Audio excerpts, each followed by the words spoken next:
All right, welcome back to another episode of Apocalypse Now. I'm going to get this right, my own name on my channel.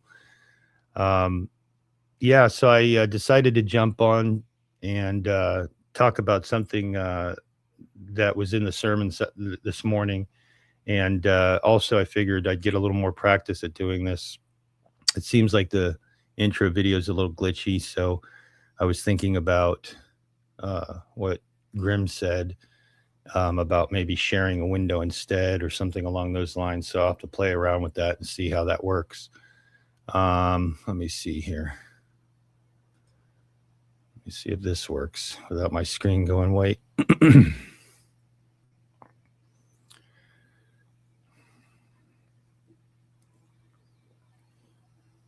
Yeah, StreamYard is something else. Let's see. Let me get this thing going.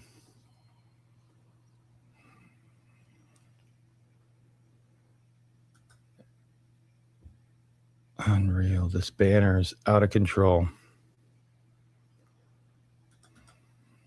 Anyway, all right. Well, we'll deal with that later. Let me quickly go over to comments. Hey, Scott. Pops. Nice. Hold on a second here now. Let me pin this thing.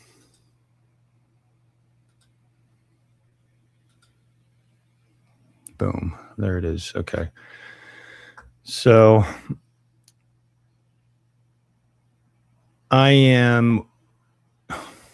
this is going to kill me if I don't get this banner up. Scroll across scene, enter banner. Oh, here we go. See? Boom. Promises made, promises kept. I was watching McMo's Chill Sunday, and he was very hospitable with my video, and I just appreciated that. And so I was kidding around with him because I got on late and I saw my face in the background, and I'm going, oh no, this ain't gonna be good. This was a disaster. So I said in the comments that I would throw his Ko-Fi at the bottom of my channel. He didn't make any mention, which is pretty cool. So the pressure wasn't very on.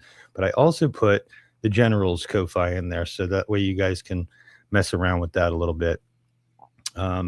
I've got a cat in my lap that seems desperate to get on the table. So anyway, that's part of the deal, right? Going live.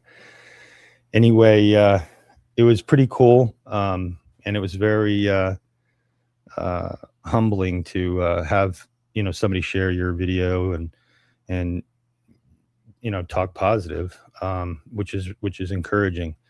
And of course, Grim Grizz has been super hospitable with helping me navigate the waters in this terrain. And I was also told a little earlier, there's a fundamental difference. I think Teo said something about this. The difference between computer people and why they're snobs about things versus gamers and artists is they do want to teach you this stuff. They kind of enjoy it. So that is a learning moment for me, because I almost generalized everybody that was on a computer that you're just going to be snobby about their knowledge, and since I mentioned before, I'm a late blooming video dude, and trying this stuff out, it was going to be complicated. Yeah, so let me get to live up to the title, Musings on the Impossible Walk and Why the Waves Couldn't Hold Him. It was a really cool sermon. He even said he actually had a lot more information, and I got to see him tonight, that he didn't get to obviously present. And when pastors do sermons, they usually study tons of stuff. They never can put it all on there. He did do a QR code for people that just wanted to go on and see other connections and prophetic things that were said in the Old Testament, how it connected to the New. In that pertain to this particular topic, but I'm not going to play that or anything like that. But it was super cool to talk to him about any additional insights that he had. I explained to him the things that I really wanted to talk about tonight. And one of them was, well, I'm not sure which person I was speaking to about this, but I think it was Greg.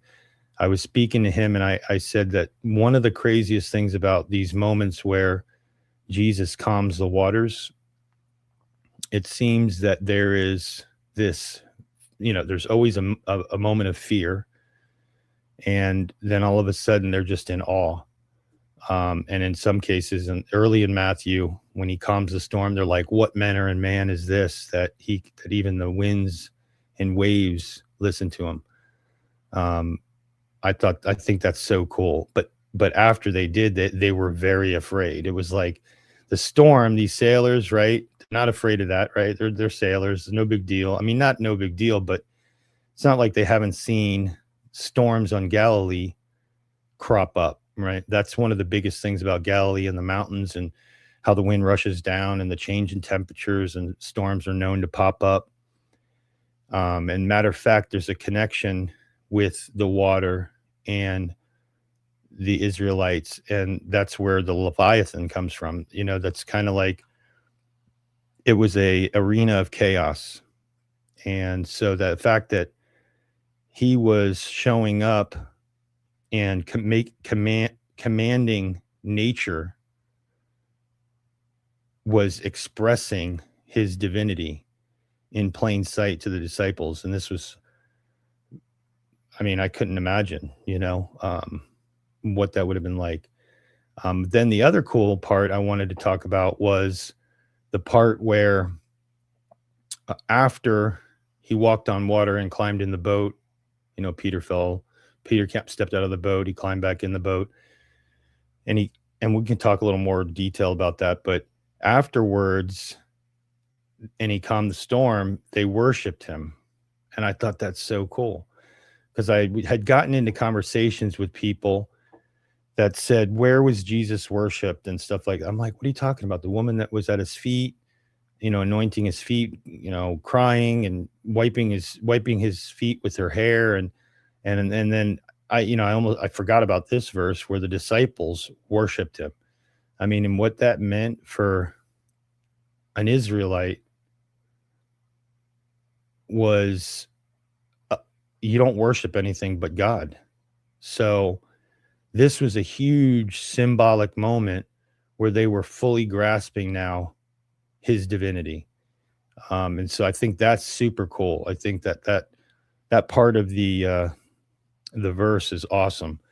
I'm trying not to rely on Legos actually working because it's so slow. It's such a big program with this computer, but I pulled it up on my phone. So if you can bear with me here, let's see, tab. The first one where they talked about, I looked up the Sea of Galilee and the significant, what we can learn from it. And it mentions multiple stories around the Sea of Galilee. One of the first ones is Jesus walking along the Sea of Galilee, and that's when he calls his disciples. The other one was the panic in the boat that we talked about. They cried out to Jesus, waking him up from a sleep, which is so funny. I see a lot of parallels with Jonah being asleep in the bottom of the boat. And he's like, "Why are you afraid? Oh, you of little faith." I feel like had to be sarcastic. Like, just, I don't know. Maybe he never joked around, but it seems like "ye of little faith." It just sounds funny to me. These guys have been watching them do all sorts of crazy things, and this thing just, they're freaking out about a storm, which is weird because they're sailors. I mean, like I said, I think that this was an unusual situation for them. This wasn't the normal storm that these sailors were accustomed to. So he rebukes their fears. And it says it stems not from the storm's objective danger, but from their failure to trust Jesus's presence with them. Jesus had called them to follow him, yet fear prevented them from accessing the spiritual clarity needed to respond as believers when life's storms strike with force. The lesson cuts deeper than mere reassurance. It diagnoses fear as incompatible with genius faith. So I thought that's super cool. And then, of course, let's see, where's the one that we did today?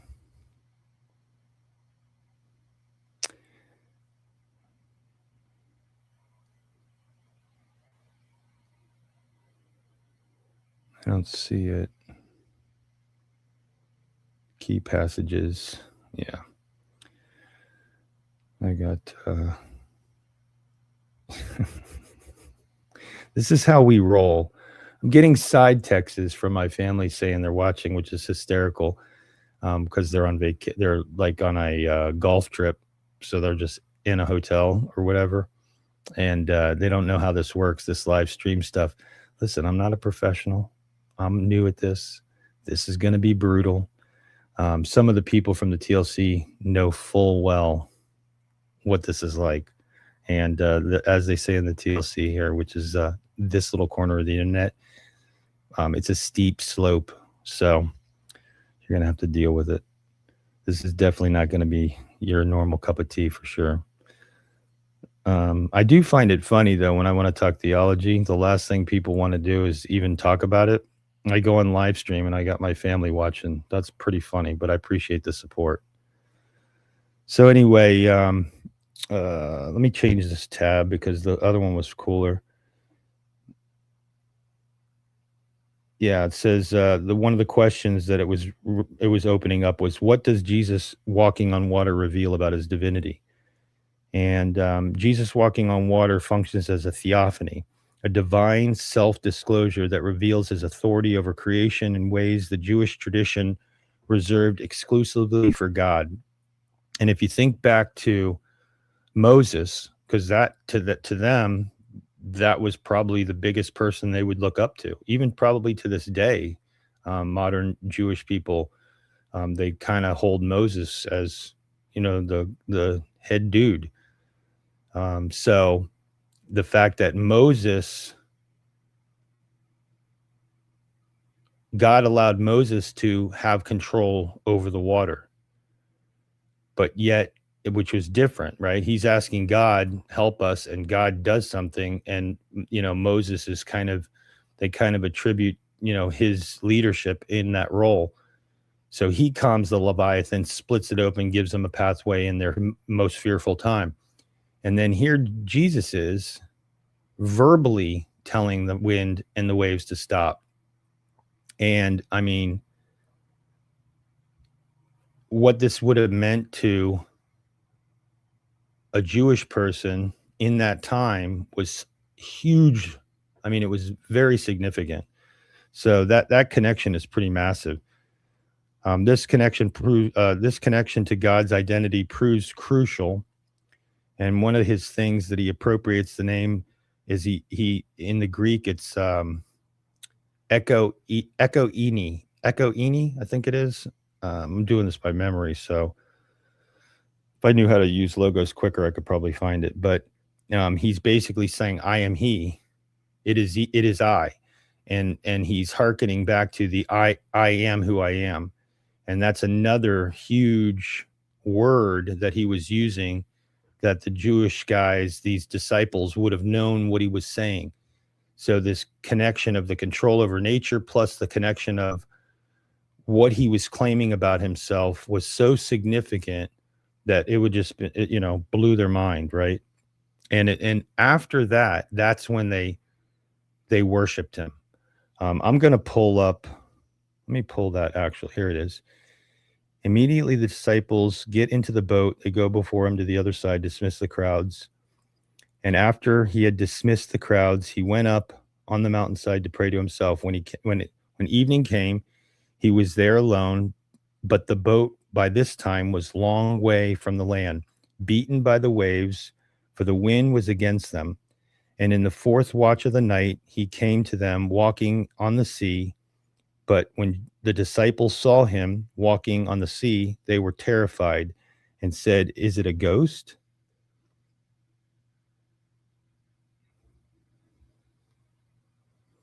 I'm going to open that rest of that because it was just a small portion. Was it a ghost? And they cried out in fear. But immediately Jesus spoke to them, saying, "Take heart, it is I. Do not be afraid."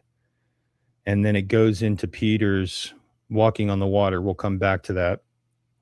And then when they got into the boat, him and Peter, the wind ceased, and those in the boat worshipped him, saying, "Truly, you are the Son of God." This was like their declaration of understanding fully what was going on here. Obviously, Peter stepping out of the boat, he was the first to fully commit to understanding what was going on and who he was at that moment. So, like, the fear was gone. He steps out of the boat, he's walking on water. And then, as soon as the wind, let me go back to his part. Peter got out of the boat, he walked on water, he came to Jesus, but when he saw the wind, he was afraid and began to sink, and he cried out, "Lord, save me." Jesus immediately reached down his hand and took hold of him, saying to him, you of little faith, why did you doubt?" And this reminds me back before, ye of little faith. It's to me, it's kind of, I don't know, I guess it's nice that I'm sitting in my nice, cozy, studio, and I'm reading this and I find it funny, but I bet it wasn't very funny for them. So let me go back to, where were we?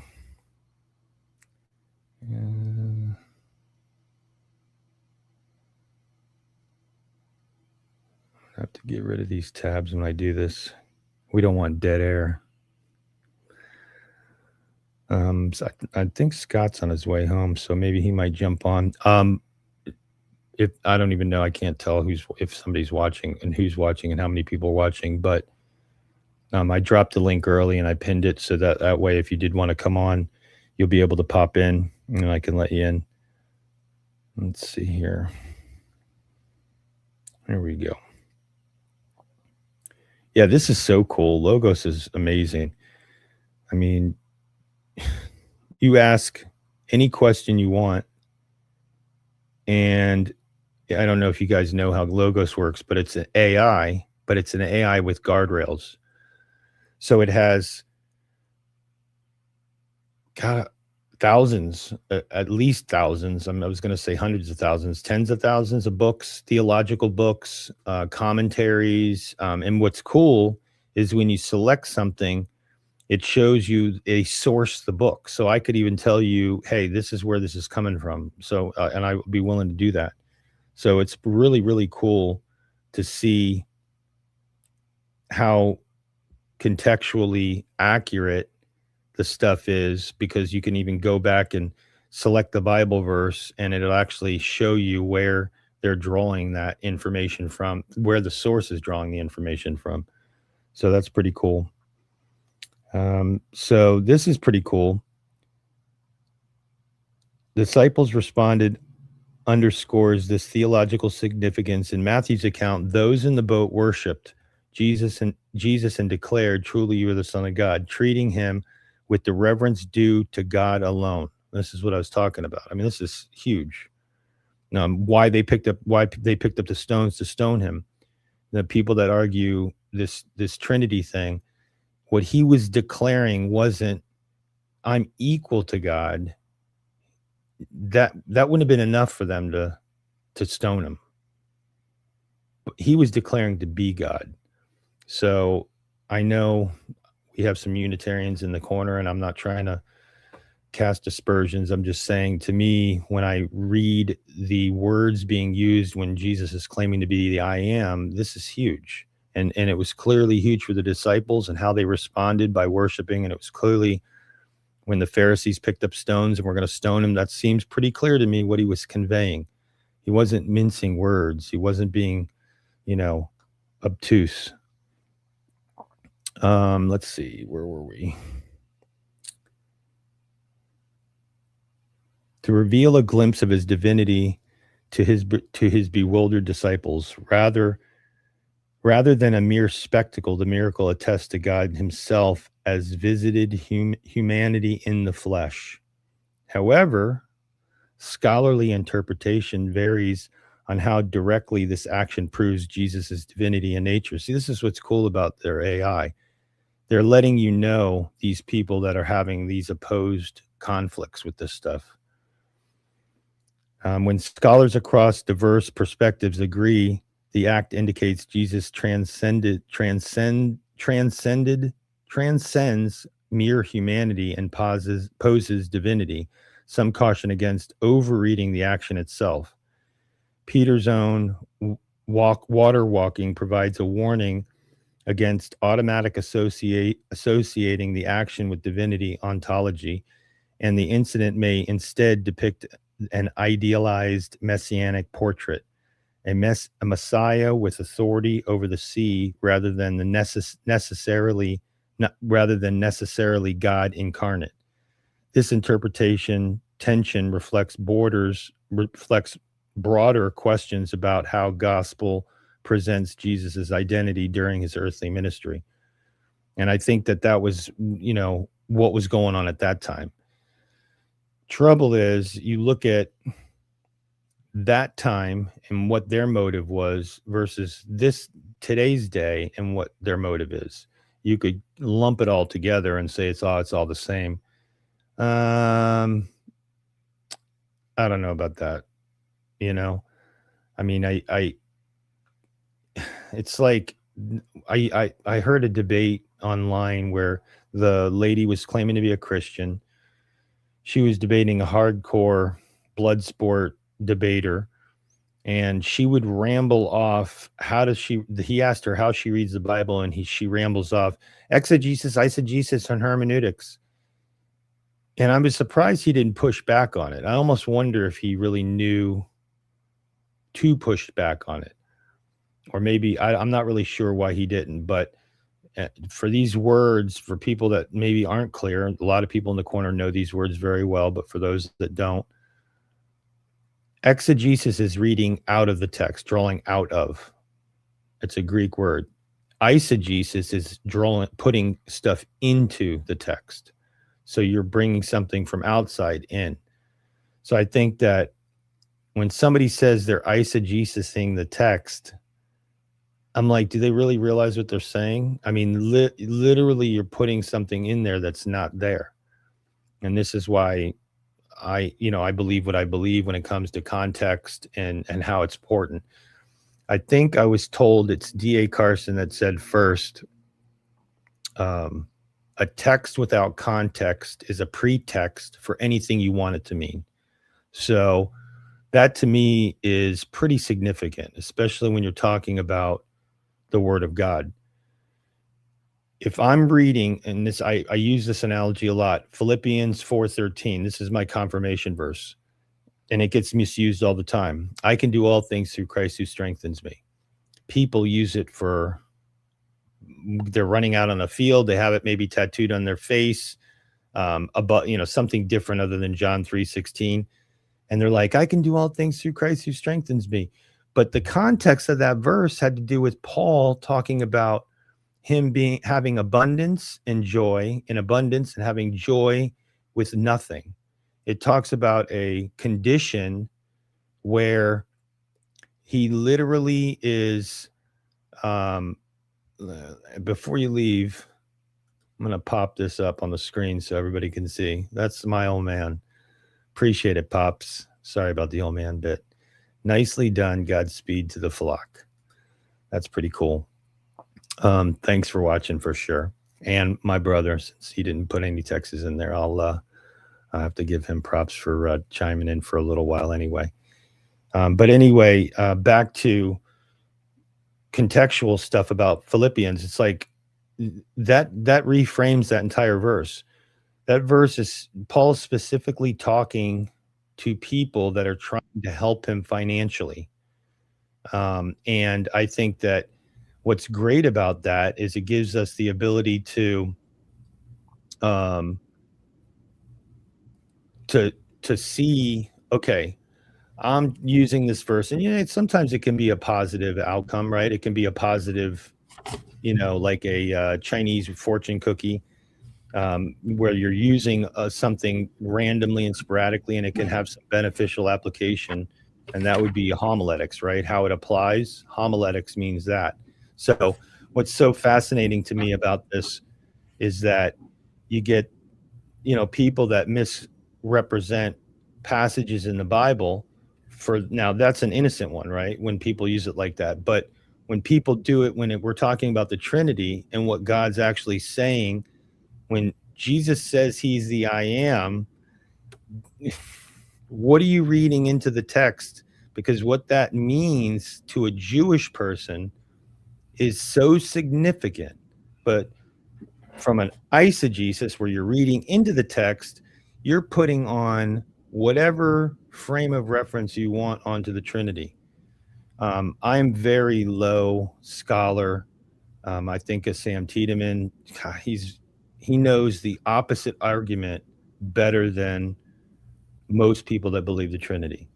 And most of them are always super scholarly. They're all parted hair and they're, very educated, So anyway, I thought that was a really cool part of the sermon this morning. What's up, Scott? Thanks for coming on, man. How you doing? Yeah, I'm beat. Yeah, man. You just got back from work? Yeah. Are you just physically tired or mentally drained? Yeah. All of them. Yeah. Emotionally, physically. Yeah. It's yeah.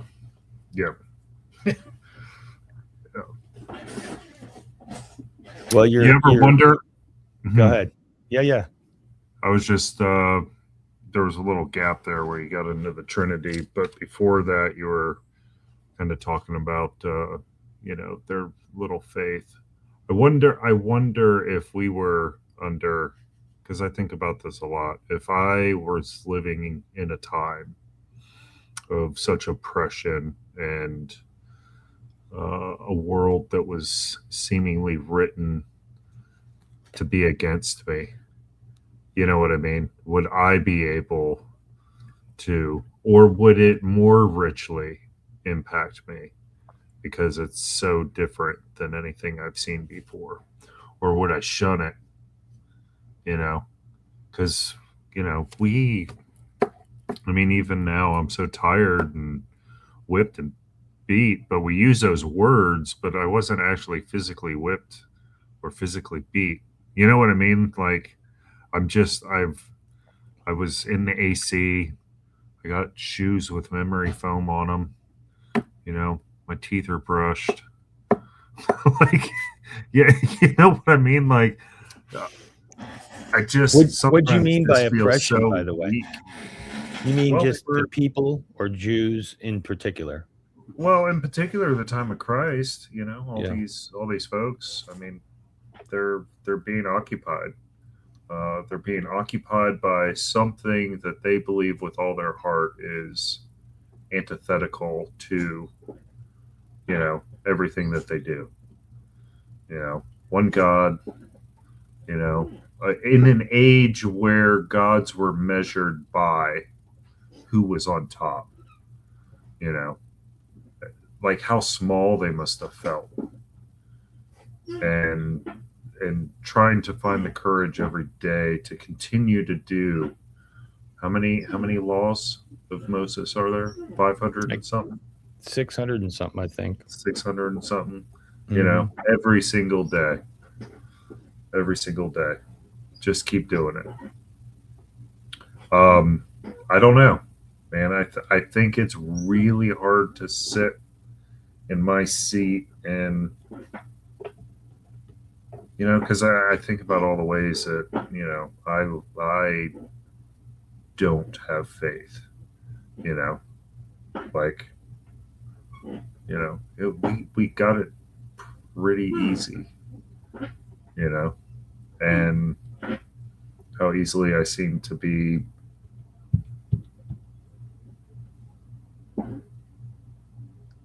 convinced that the right path is antithetical to the one that I try to put my trust in.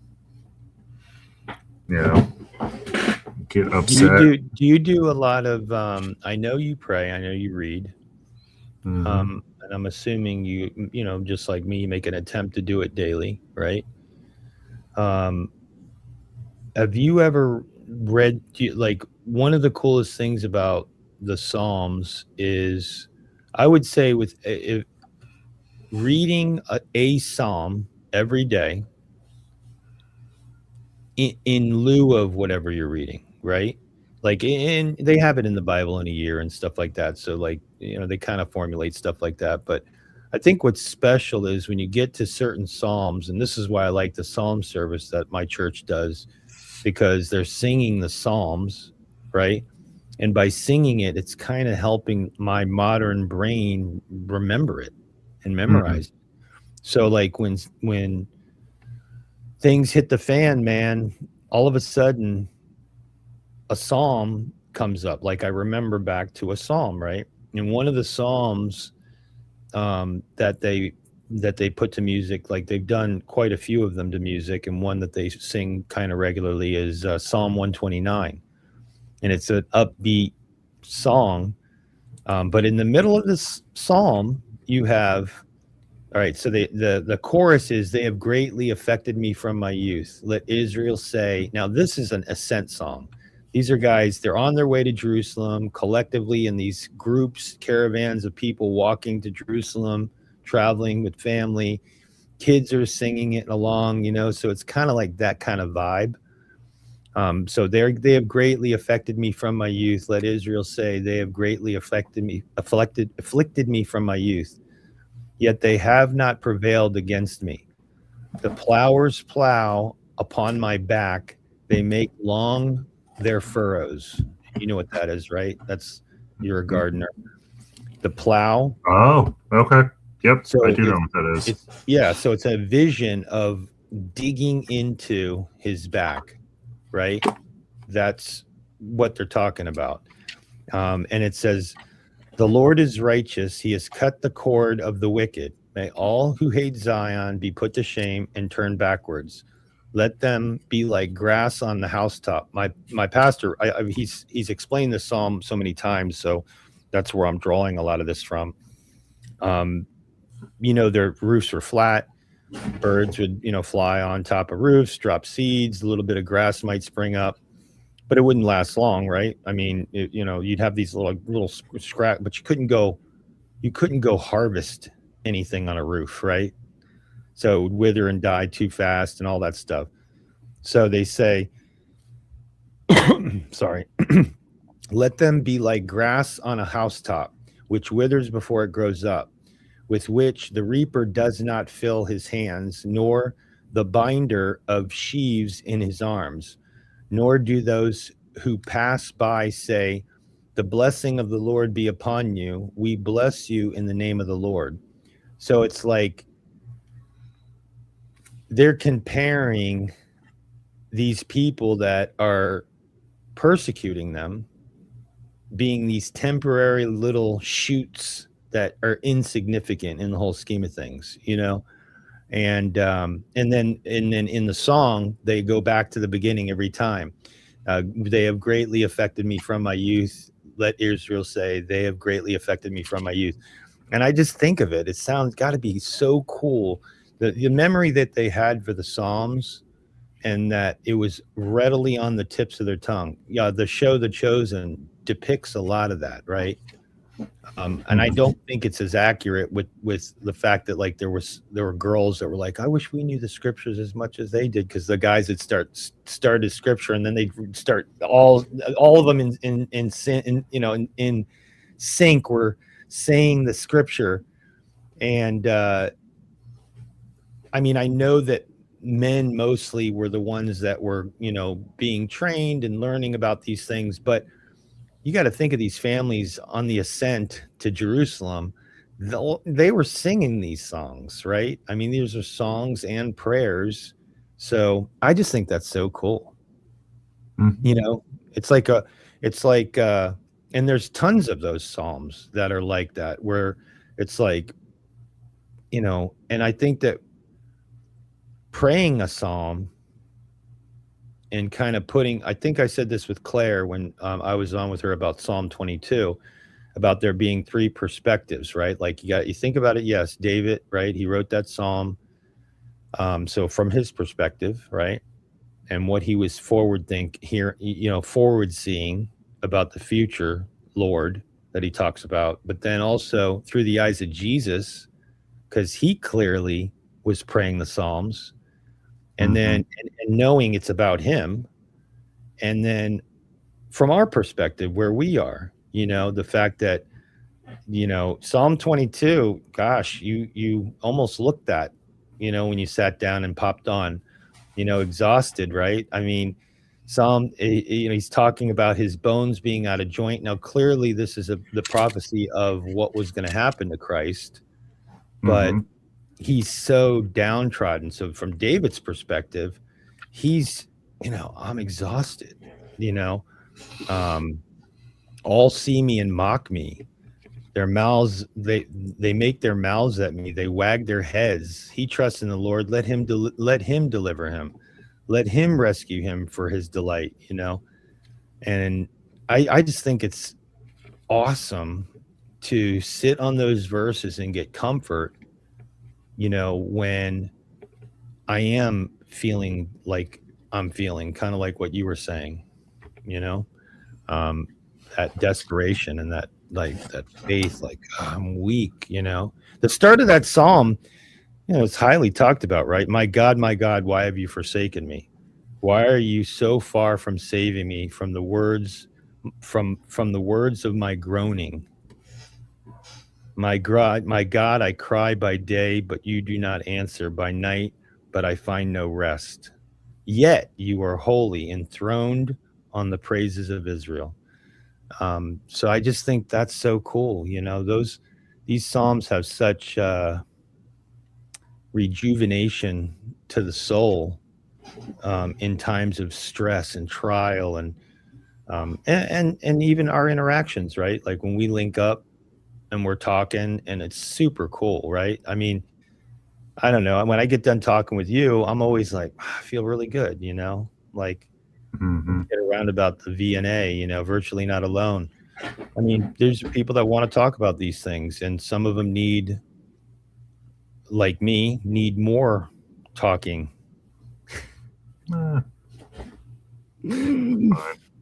guess the point I was getting at is like David is getting chased by a king that's trying to kill him. You know what I mean? I'm just going to work. Yeah, I know, but I'm getting compensated for it. I mean, yeah. So you're minimizing your burden with what he went through, and you're just thinking, well, maybe that's a good perspective to have then. Well, yeah, because I imagine myself being chased by a king and him trying to kill me, and like, should I really be getting all in a fluff for, because my phone won't stop ringing all freaking day long, so I can't do any task for longer than 30 seconds, and I'm losing my mind because I can't see anything through, even the preparatory steps in which I need to do to get it accomplished. I mean, I don't know. I'm not going to lose my head.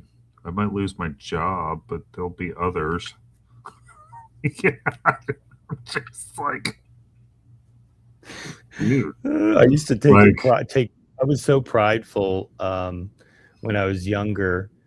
I wonder if, I don't know. I'm looking at YouTube and it looks like it's all grainy. So I don't know. Hopefully, StreamYard, when it uploads, it cleans it up, which will be a bummer. But slow computer thing, or maybe I need to have the hardwired connection, which is still a computer thing. But anyway, I just lost train of thought when I looked at that.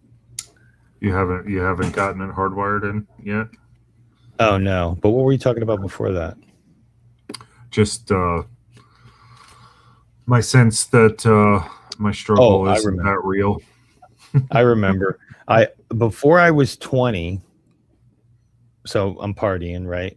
Before I was 20, I used to, with a badge of honor, say, I've had more than 20 jobs and I'm not even 20. But these jobs I either left, I quit from principle because I'm principled, or I got fired, or well, that's pretty much it. you know, it's like I never left with on a good note. You know what I mean? It was never, and so like, but it's like now, like I don't know if you see on the ticker, I put the banner up because I saw McMo didn't do me dirty on his stream. They played my video, it was fast, like me talking really fast, but it was super cool because he was, saying some nice things, which was super cool. I just said, don't slaughter me, and I'll put your Ko-fi up on the banner. And then of course I had to throw Grizz up there too. Got to help out. Got to help out the people that help you. But yeah, Oh, no, I did see that he streamed today. I haven't watched it. it's a I long kind one. of He go ahead. does a thing. I don't know if are you familiar with McMo's normal stuff and how Mhm. what he does. So he mixes music. Okay. So he has the program up and he's mixing music, and like Sunday is his chill stream, they calls it. So he's like mixing music, and most of it, a lot of background music. And then finally he gets to a place where he wants to talk or whatever. And he opens it up, and Grizz popped in, and, but it was pretty cool. But my whole thing was with bringing up the banner Hmm. was I made a promise, right? I'm letting my yes be yes and my no be no, right? I'm, and I think that when we have integrity in our jobs the way that we do now, right? And I don't know if you're ever like me, but in general, as a Christian, um, we we know that we're not really working for the man or the patient. We're working for Christ, Yeah, you yeah, know. I know. And that's what makes it even more of a letdown. You think it's more of a pressure? Well, no, like if that's the reason why I'm doing it, you know. I think the point I was trying to make during my little live stream, I think it was yesterday, was Yeah, I the saw it. was the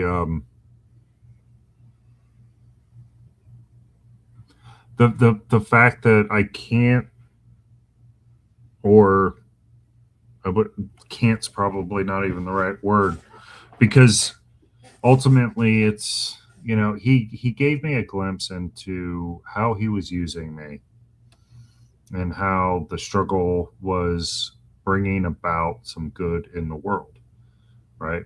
And then thereby impacting the team and then the product of that team, which was the care for the patients. And even with that site today, I still allow things to frustrate me and push me to a place of, you know, sinking under the waves, to circle it back to Peter. And this is what I'm saying. I don't know if living in the soft world that we have makes it so that when times get, because the thing is I know the ultimate good that can come when things move smoothly, and you know what I mean, and we can kind of handle all the tasks, because these aren't, the tasks are extraordinarily important. There's a reason for every single task in the hospital. Now, granted, things have gotten skewed and ossified over the years, right? And it's really gotten to a point of where it's more circled around billing and appropriate insurances and this and that, you know what I mean, to make sure in litigation, right? But the initial spirit of that thing was to provide proper care. and then to layer on top of that a system of checks and balances so that you didn't have a situation that was like a piece of Swiss cheese where things could fall through or happen just so that you end up with a negative impact. And, like the knowing of those things, yes, causes more pressure. But if I'm laying claim to trusting in a God that is going to, you know what I mean? Like I shouldn't, I feel like that is something that it should keep me above the waves. But I oftentimes get to a point where, that's what I feel like I'm doing. I'm swimming upstream or, barely holding on. I get through it every time and I'm grateful. And I'm also aware of the growth that takes place. But, you know, um, yeah. So, and especially like the point I was trying to get to on my little thought this morning was that as Christians, we're kind of called to go to those places,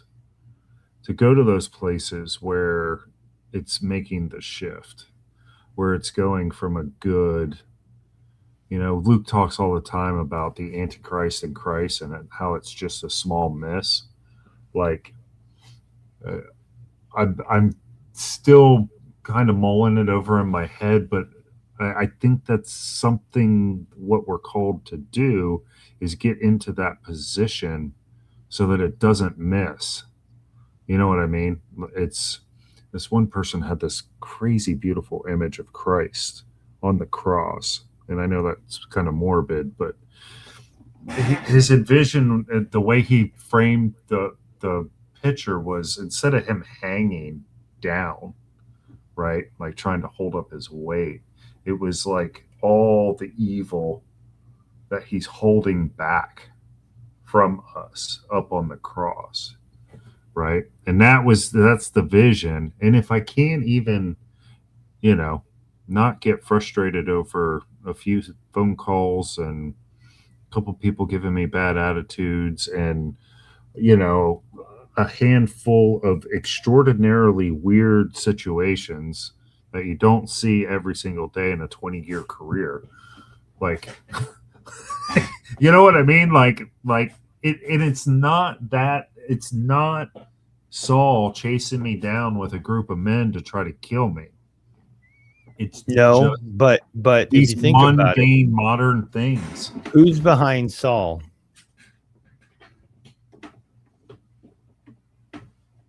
Um, I'm not sure I follow. Who's So I believe that, and I don't remember if it's First Samuel or First Kings, but this God left him. The Spirit of God left him, and he was haunted, and Mhm. uh, and I remember so that. yeah, so there was this evil spirit that was haunting him and making him behave irrational to somebody who loved him, right?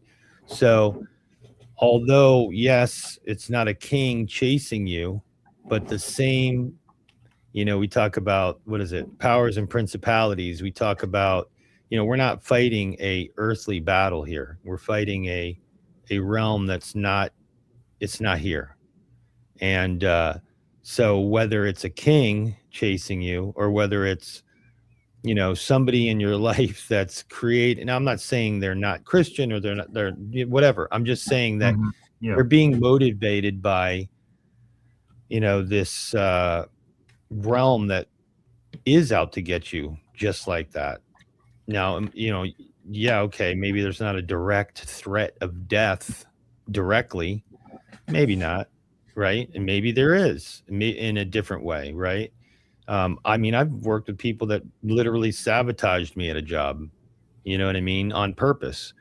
A guy was a Christian supposedly, or he was a PK, he was a pastor's kid, and he became my. I know he became my boss, and this guy, like, it's almost like, did you not play the tape to the end? Did you really want me to get fired? Like, you literally sabotaged my whole situation here because he would be talking behind my back, saying things, creating animosity in groups, like a pharisaical type groups, where the mob mentality, you know what I mean? And I'm like, Mhm. you got to be kidding me. And my frame was definitely this. I shouldn't expect any more from them.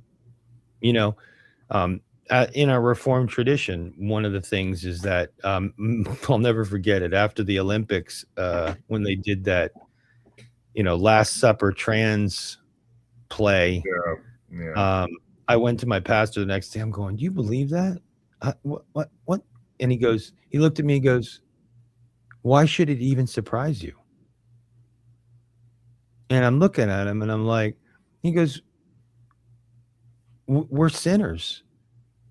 Nothing that anybody does should even surprise us. I mean, that is, they're doing exactly what they what we should expect. This is what he was saying.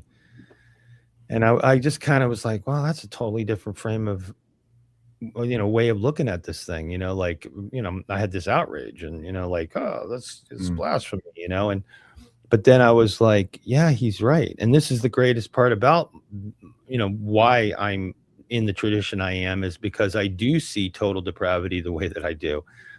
And I know that you have shared some of those sentiments in regards to people think way too highly of themselves and other people, as if they're not capable for doing these things, right? Yeah. And so, the fact that you didn't snap and go postal But see, at the that's the thing. hospital. I know I feel like I'm that close, right? Well, you Yes, know I what? didn't. I Yeah, didn't, but like I will say this. we have a I will. saying, we have this gradation where the you know you don't need to snap and go postal. You just need to not be professional, right? The line's way over here, right? So it's a whole lot closer. So it's like Christ and Antichrist. It's just a small miss, Hmm. and you know, and so it doesn't take much. And I know that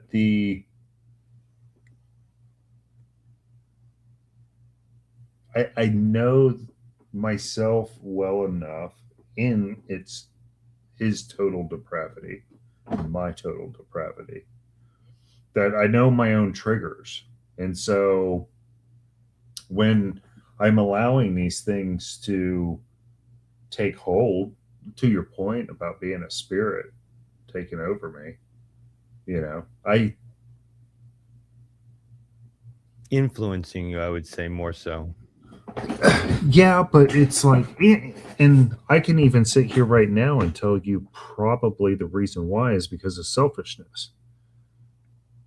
I want to be a part of doing some great work, right? I want every single patient that comes on our floor to have a great experience. I want all my nurses to be in a position where they're not overwhelmed so that they don't miss something, right? So And you're disappointed that you're not walking on water.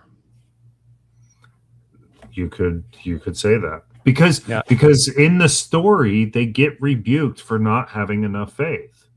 yeah, I mean, I we use that term rebuked. I don't disagree with that. I think that he was pointing out something that was obvious, that was giving them an opportunity to think about it, right? And there was only one person that truly did walk on water.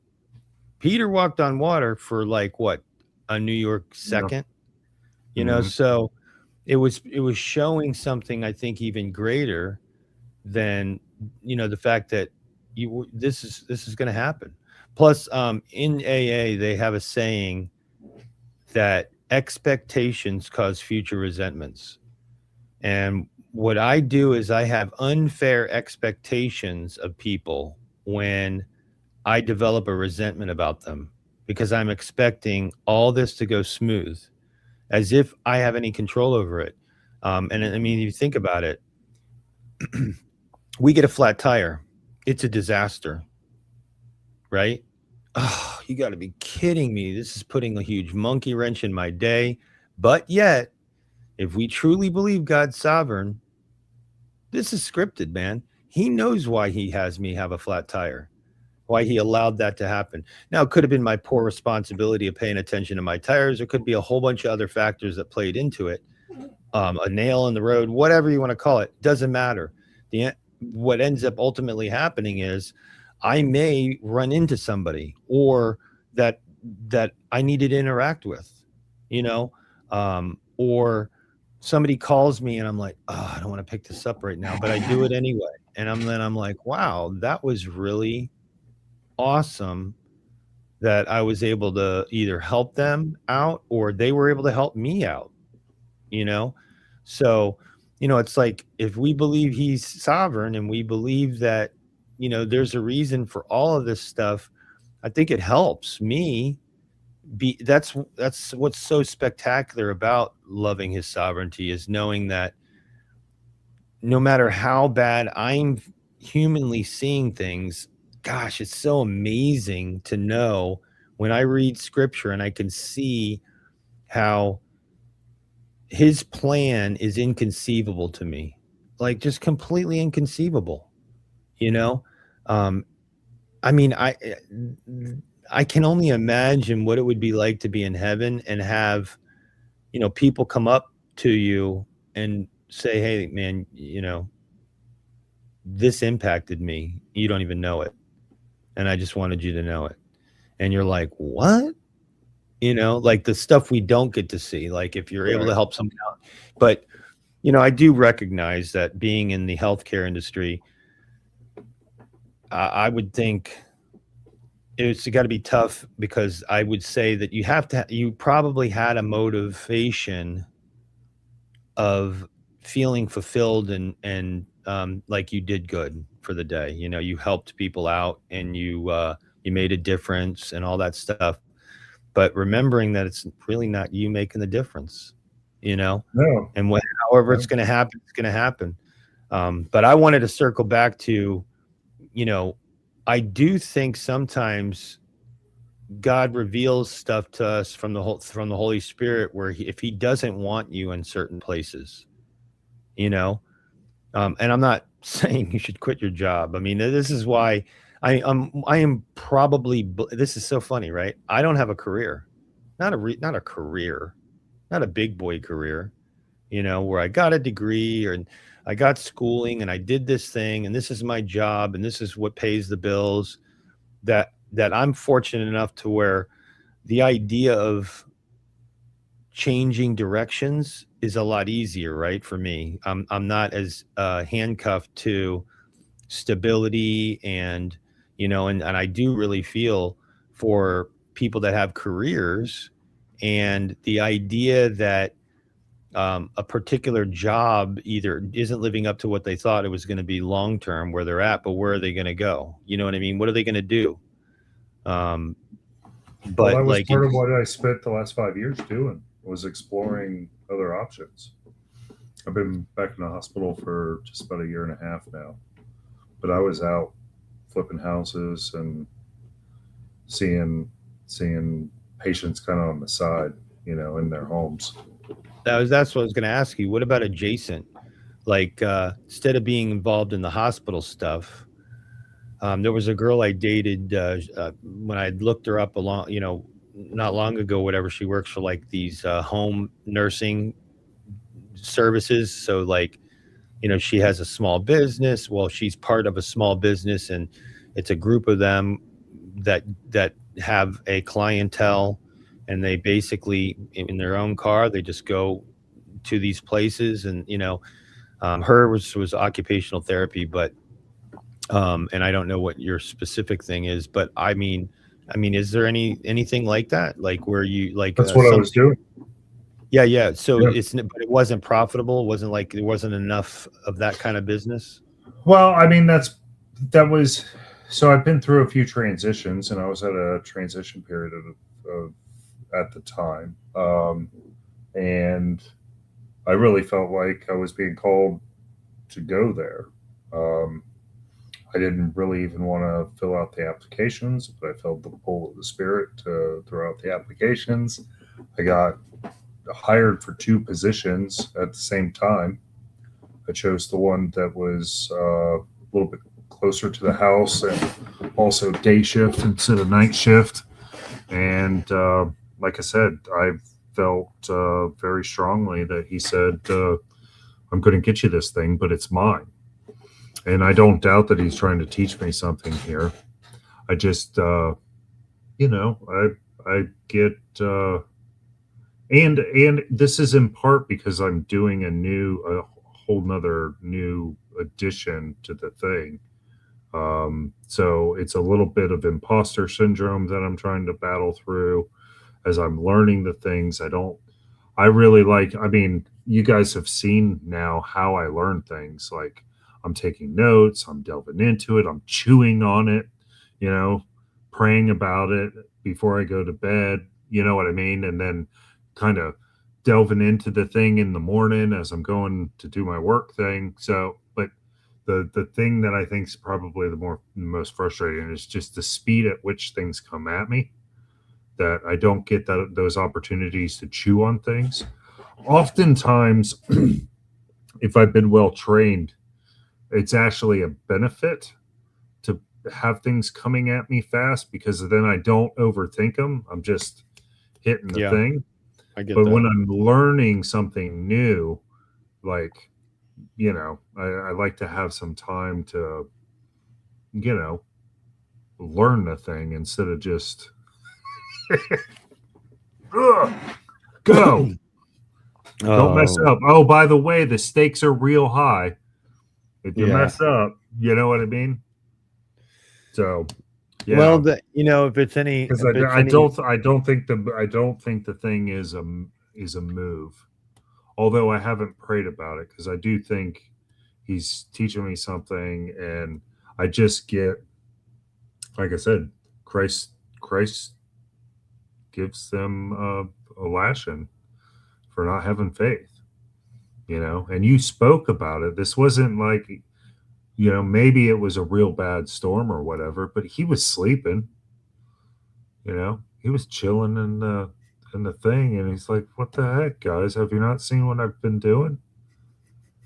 And he gets, and that's the thing. I've seen what he can do, but this is also why I think, because the thing I was thinking about coming home today was Moses getting, and how everybody's like, "Oh, you know, how could he be reprimanded so hard for smacking a rock?" And this is probably the terrifying thing that I was talking about yesterday, is as you learn this stuff and as you seek it, right, you get closer, and the misses kind of mean more. And I'm carrying that weight,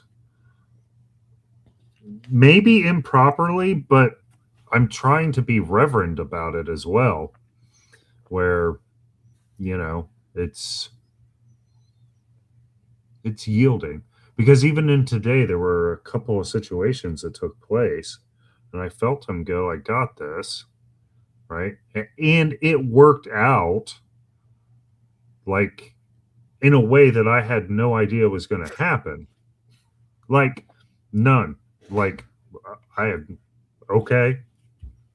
And so, it's just in the heat of the moment, right after coming out of the arena to use the thing,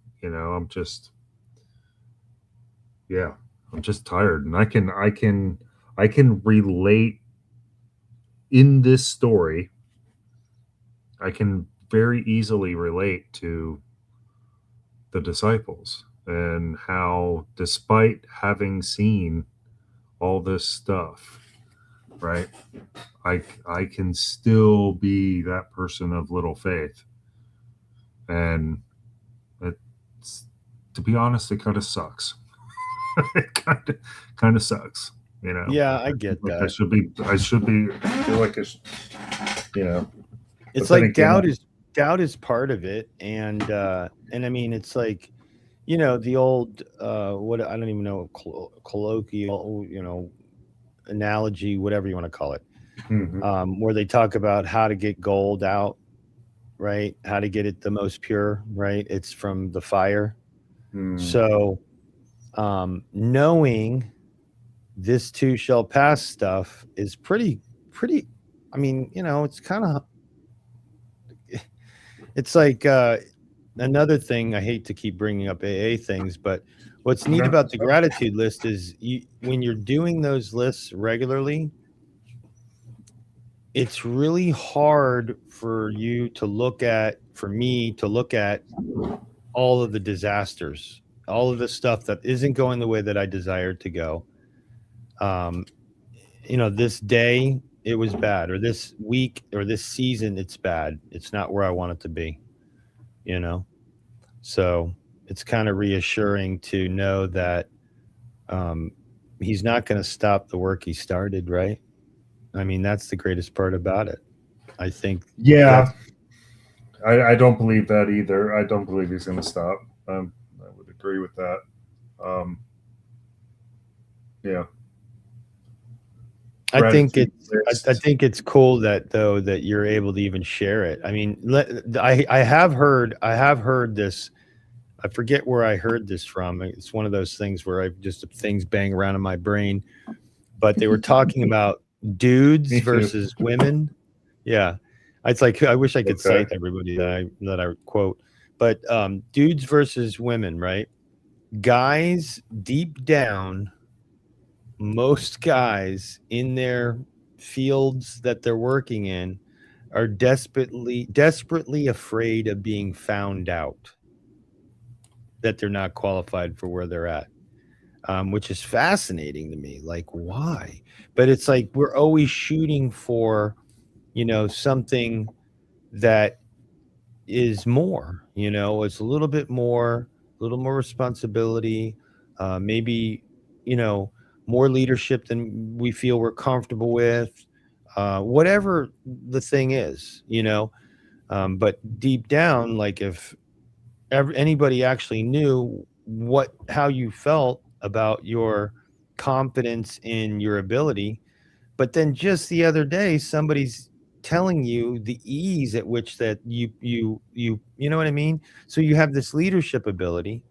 Whatever's going on inside is your stuff, right?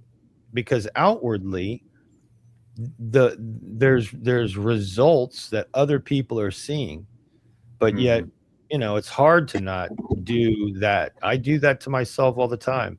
Like, we were at work and we're doing a remodel of the store. I'm really gifted at that. Like, I'm really good at, if you tell me, okay, I need this and I need this and I need it over there, and I want to change it for this, and I can see it's chaotic. So I'll go in, I'll literally pull everything apart, line it out and organize it all out, put it all back together more efficiently, tighter, putting things where they belong in order by sizes, whatever it is, right? And people come Or over and they're like, access. yeah, yeah. They're like, you're really good at this. Like, and I'm thinking to myself, but then the very next day, they're trying to team me up with people that are considerably slower at this stuff, right? So clearly I have a gift in this, right? But then I'm forced to work with people that aren't gifted in this. And it's like, oh, this is so frustrating, you know. And these are some of these people I'm very like I like. It's not like I dislike them. It's not like Right. they're out to get me, but I'm to slow down and this is the thing, right? The idea that I can't give somebody grace when I have received the ultimate grace. It reminds me of the Now Lord's you're Prayer, getting to, yes, you you're know? hitting it right there. Yes. So Yeah. And like I was telling you before about like, um, I'm sinner of sinners, right? I come to the church looking for a place, I get accepted, and what's the first thing I do? I'm critical of the worship music. I'm critical of the way that they're doing something. And it's like, what is the matter with you? These are people that welcomed you in with open arms, hugged you, came around you, invited you into their Bible studies or will take a call from you, and be there for you. And here I am, Mr. Critical. So, you know, it's helpful. Like, it's like the Lord's Prayer, that type of stuff. It's like the idea that I can't keep this. I mean, that's what they say in recovery also, you can't keep what you don't give away. The idea that I'm trying to be good, and it's not like I have to forgive people in order to be forgiven, but it just shows me my lunacy of not forgiving people, right? Hmm. Even though I've been forgiven. It's like the debt. You remember the debt parable? The Uh, guy owed like, um he owed like more than a lifetime could ever repay. Just in their terms, it's an astronomical number in this parable. And the master said to the guy that was working under him, "I forgive the debt," because he had every right to throw him in jail. And what does he do? He is oh, like, you know what I'm talking no, about? okay. No, no. I thought I was going. I thought I was remembering it, There's but two I'm not. different ones that are similar, and then he goes and he goes home to his house, and his servant owes him a small piddly amount, and he grabs Right. him by the throat, throws him against the wall, throws him in jail, and then his boss finds out about it, and he's like, "You wicked servant," you know. And so it's like, and again, the other parable that connects to this, in my opinion, is the one where he's explaining why um, a woman was weeping for her sins being forgiven, and I think one of the disciples. I'm really bad at recall like this. If I had time, but I want to just get it out, I could look it up for us. But it was being forgiven, as I think she was a prostitute, being forgiven for such massive sins, she's more grateful and absolutely broken and so thankful to the Lord because of the debt that was forgiven to her. Hmm. And so he's like showing them that, and I think this is the actual same part of the Bible, because he's using the parable to describe somebody being more grateful for having, a larger debt forgiven. That's how it should be, right? Like it should make sense that she's in this condition, in this state. You know Hmm. what I mean? I don't I know if do. that I even no. I think all this tracks. I think so. The parable of the unforgiven servant. It's Matthew 18:21 through 35. I looked there it you up go. while you were Nice. chatting. Thank you. Yeah. Illustrates the necessity of forgiving others as God has forgiven us, which is why I shook my head when you said maybe we don't have to forgive others to get forgiveness. I do think that's right initially for salvation, but I think once we walk through the door and we get to the other side, because the Lord's prayer, if I'm not mistaken, is forgive us our trespasses as we forgive those that trespass against us. So I think that once we become Christian, that is the thing, right? But we're not doing it to be saved because he saw us in our sin and loved us anyway. Yeah, it's a prescriptive and descriptive thing, kind of. Okay. I feel Yeah. like it's not an order of operation, like do this equals this plus this equals this, but I had a conversation about baptism tonight, and it was a conversation I really didn't want to get into because I knew that we disagreed, right? Mm. And you know, I was trying to explain to them that, I asked them point blank, I believe that we're both Christian. We just have the different view on how we're interpreting the text. So since I don't see it salvific, my question is, do you see it salvific? And he talks about, well, God commanded this. I'm like, yeah, but again, all of his commands aren't a necessity for me to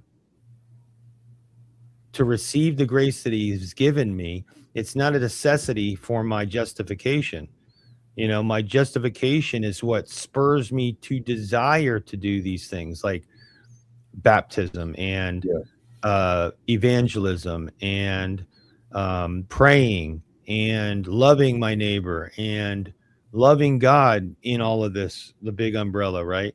So it's like all these things are super, super important, and we're commanded to do these things. And I desire to do them because I love him for everything he's done for me. That's, you know what I mean? So, my brother asked me that, like just two sentences, why do we evangelize if you believe what you believe? And I'm like, how about one? Because he commanded it. Like, that's good enough for me. He made a command, I'm doing it. Now, do I believe if I have stage fright or whatever the case may be, and I'm just like super, fearful of talking to other people about my faith? Um, do I think that's going to stop me from getting into heaven? No, I don't think so. However,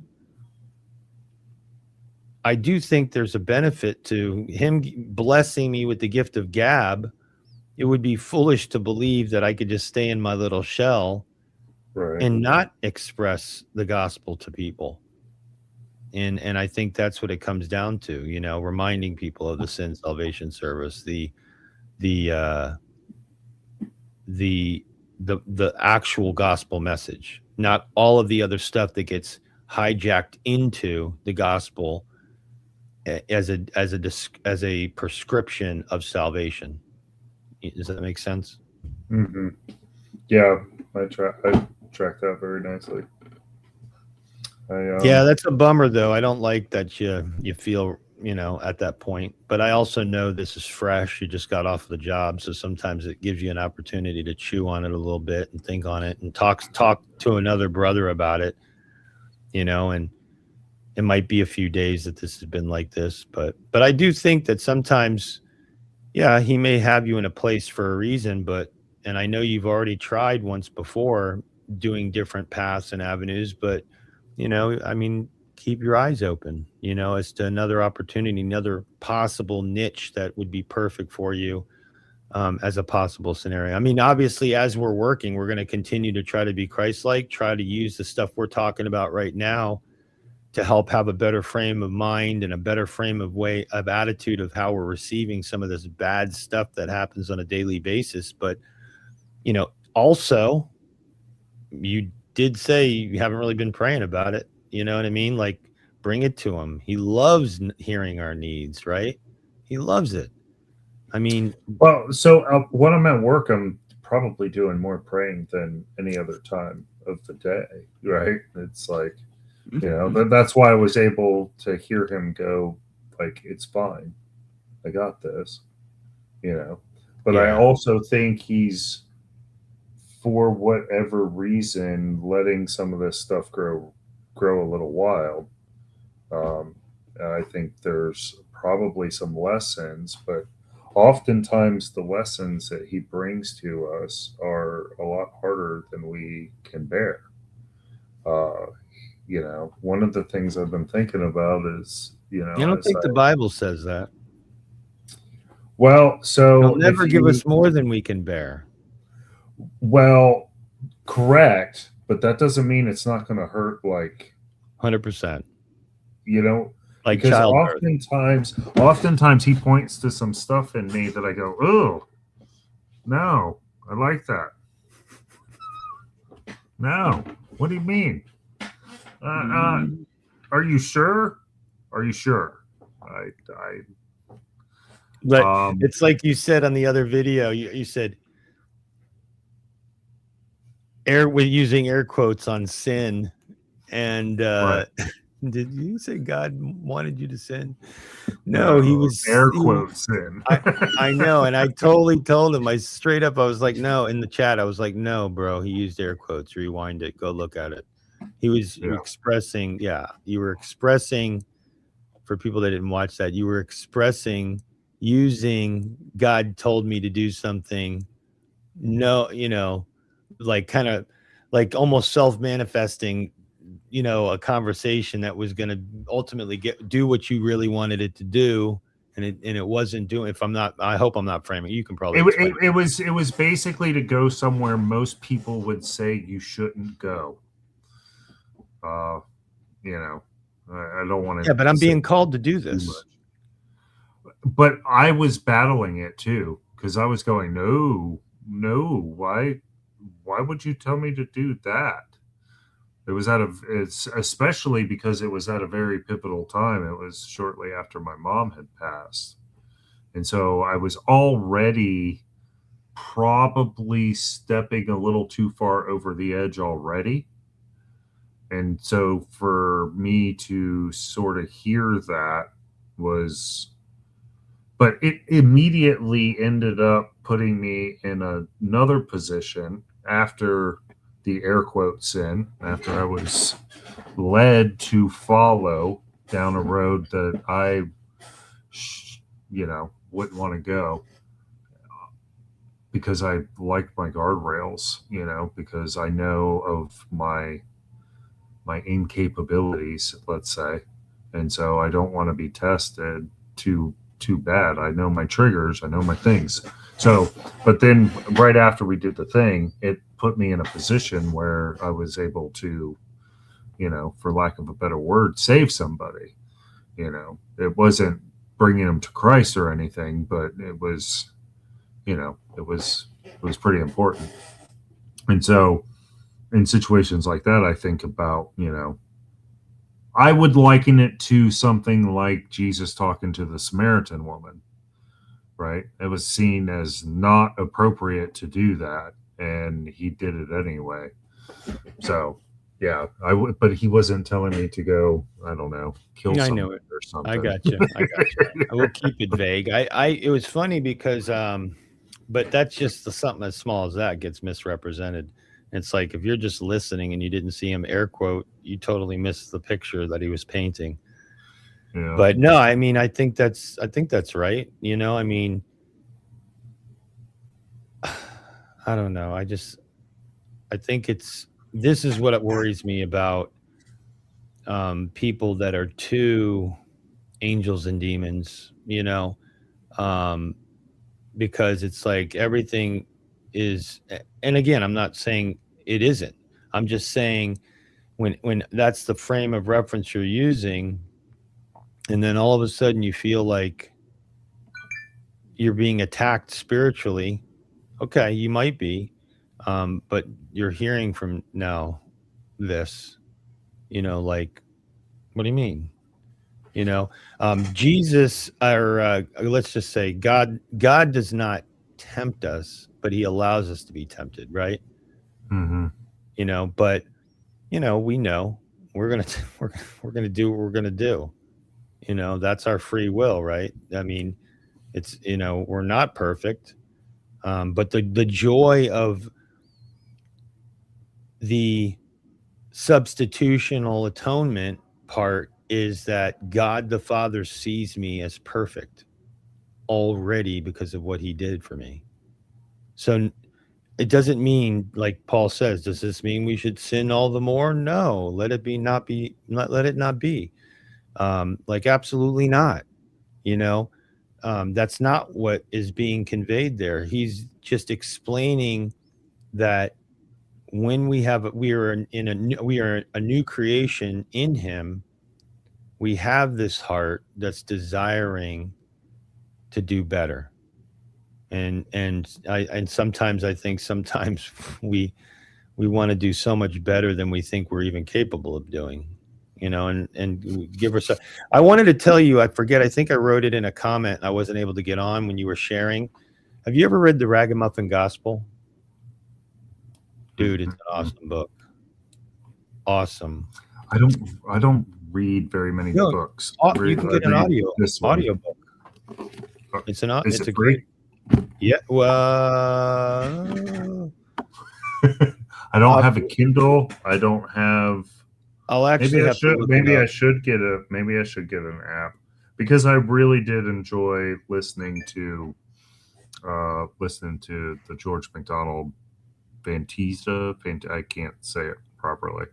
Fantasis. It was. Yeah, I don't know how to pronounce it either. Yeah. That. I know what you're Have you talking read about. that? No. Oh my gosh. There's this like story within the story. Jordan Hall. So he was the one that he was talking about it with somebody, and he used the term conscious changing. And I don't know if it's changed my conscience, but there was this story within the story about this magic mirror and how this guy falls in love with this woman that's only in the mirror, and he ends up like arranging the furniture in his real life IRL so it impacts the view of the mirror for this woman on the other side of the mirror. And the picture I had in my brain was like that's kind of what Christ and the Lord does for us.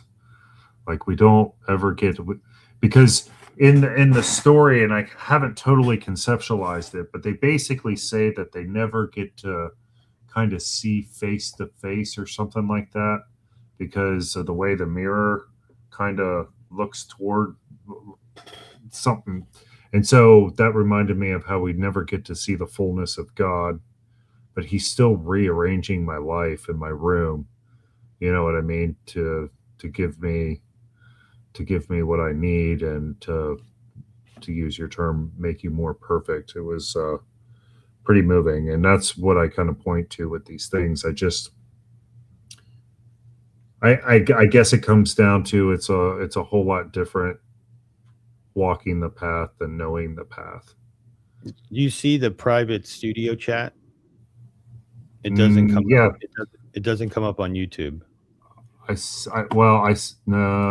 There's private studio chat. Yeah, I see it. I see you.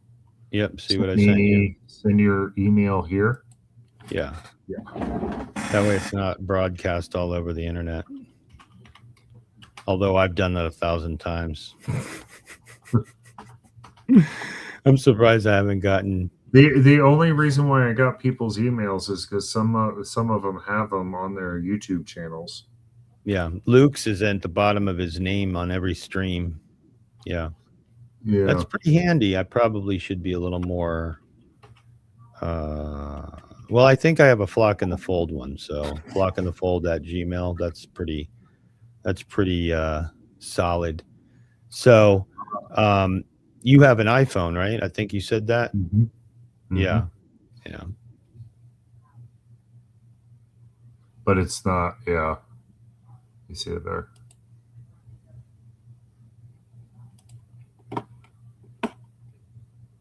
I think I turned. No, I didn't turn YouTube off. We got two people in there. Yeah, I don't know if that's mine watching on the side. I don't know if they count me. Maybe. Is this going to be the book? Yeah. Well, not the book, the audiobook. Is it on a particular app? Yeah, it's in Apple. It's in the Apple iBooks. So I think it should already be in your phone. Like, I don't think you have to download anything. Can you read the words? Because that's how I like to do the audiobooks. I like to actually, because I would like to get better at reading. So actually following along with the words. So I'll tell you what I did. I'm the same way. I'm 100% the same way. Yeah. Horrible. I told you sometimes I have to read things 2 or 3 times. So what I did was I bought the book because I wanted to own the book. Plus, what's cool about owning the book is I've given it out and then bought a new one. You know what I mean? Almost Mhm. because I could see somebody could really benefit from it. But I actually bought it and got the audio, so I did both. But the Okay. cool thing about having the audio in a general sense is that what's going on here?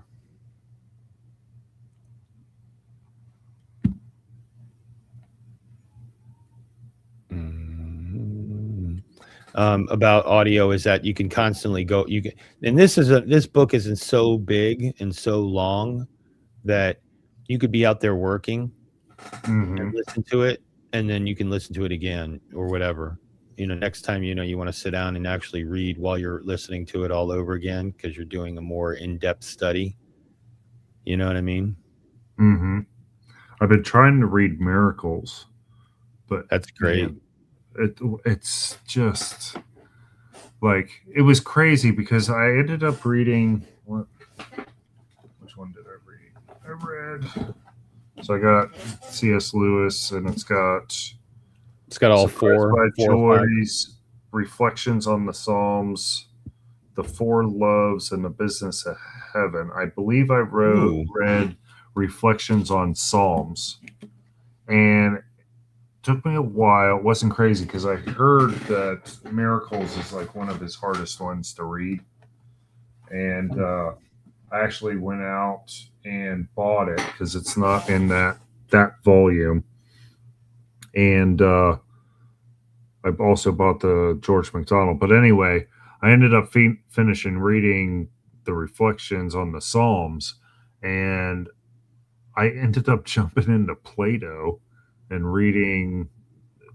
It was amazing how easy Plato was to read after trying to read C.S. Lewis. I'm like, that's oh my hysterical. gosh. I think the hardest read that I had would have been, well, the farther back you go in church fathers, it can get pretty difficult. I thought, and I thought about doing that. I mean, I still have the Didache thing where I was digging through it. I could share that with you. I can add you to the Google Doc. Oh, that's Mark's cool. on it, but he doesn't go on it very often, if at all. I also gave access to Nathaniel from like Taurus Productions or something like that. Yeah, that's He's cool. the Catholic guy. Yeah. I'm probably going to have a conversation with him this week about his views on usury because I think I have a lot of similar viewpoints when it comes to kind of interest and how it impacts the financial system and the world we live, and capitalism, and how this is why we have to be driven to keep consuming and keep putting things on credit cards. So I'm hopefully going to have a talk with him. Okay, the Google Doc. Let's go here. Go here.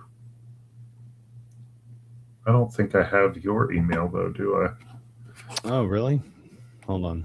Let's fix that. That's what I thought you were going to do. You're going to send me an email with the link or whatever for the Bible thing. I just sent it to you. Will it come in my messages or in my email? No, it'll be in your email. Okay.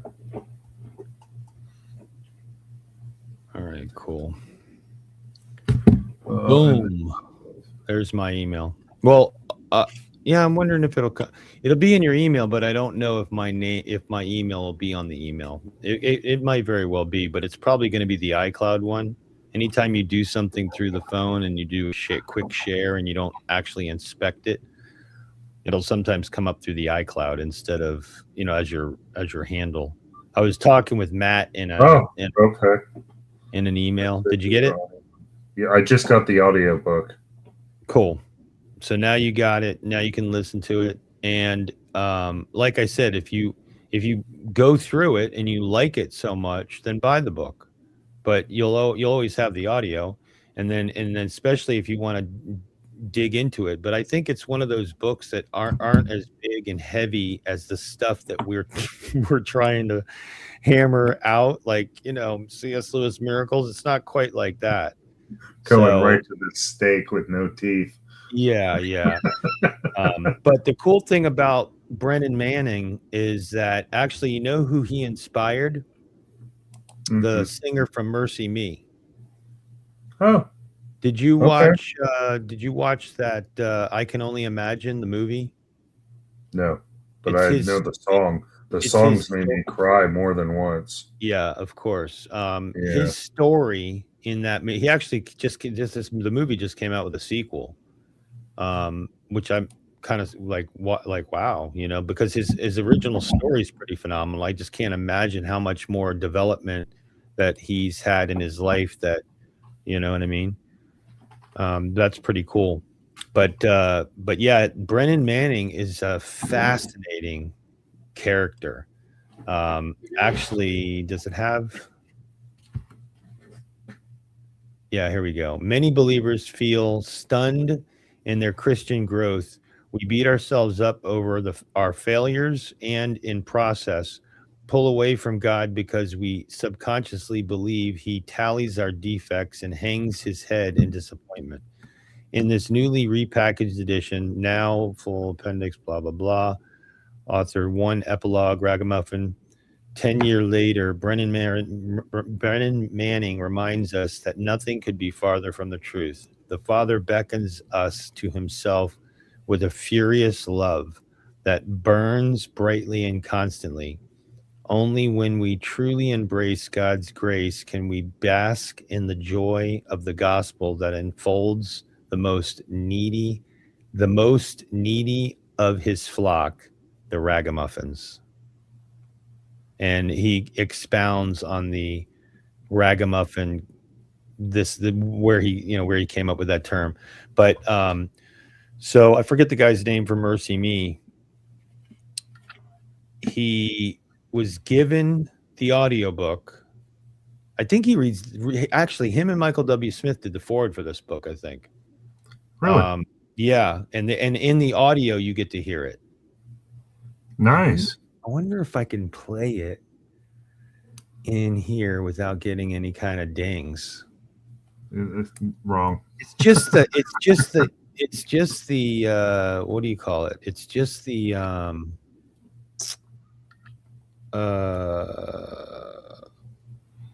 what do you call it? The forward. So I mean, I can't imagine. Hold on a minute. Only, Let's see. if only I could imagine. If only I can imagine. All right.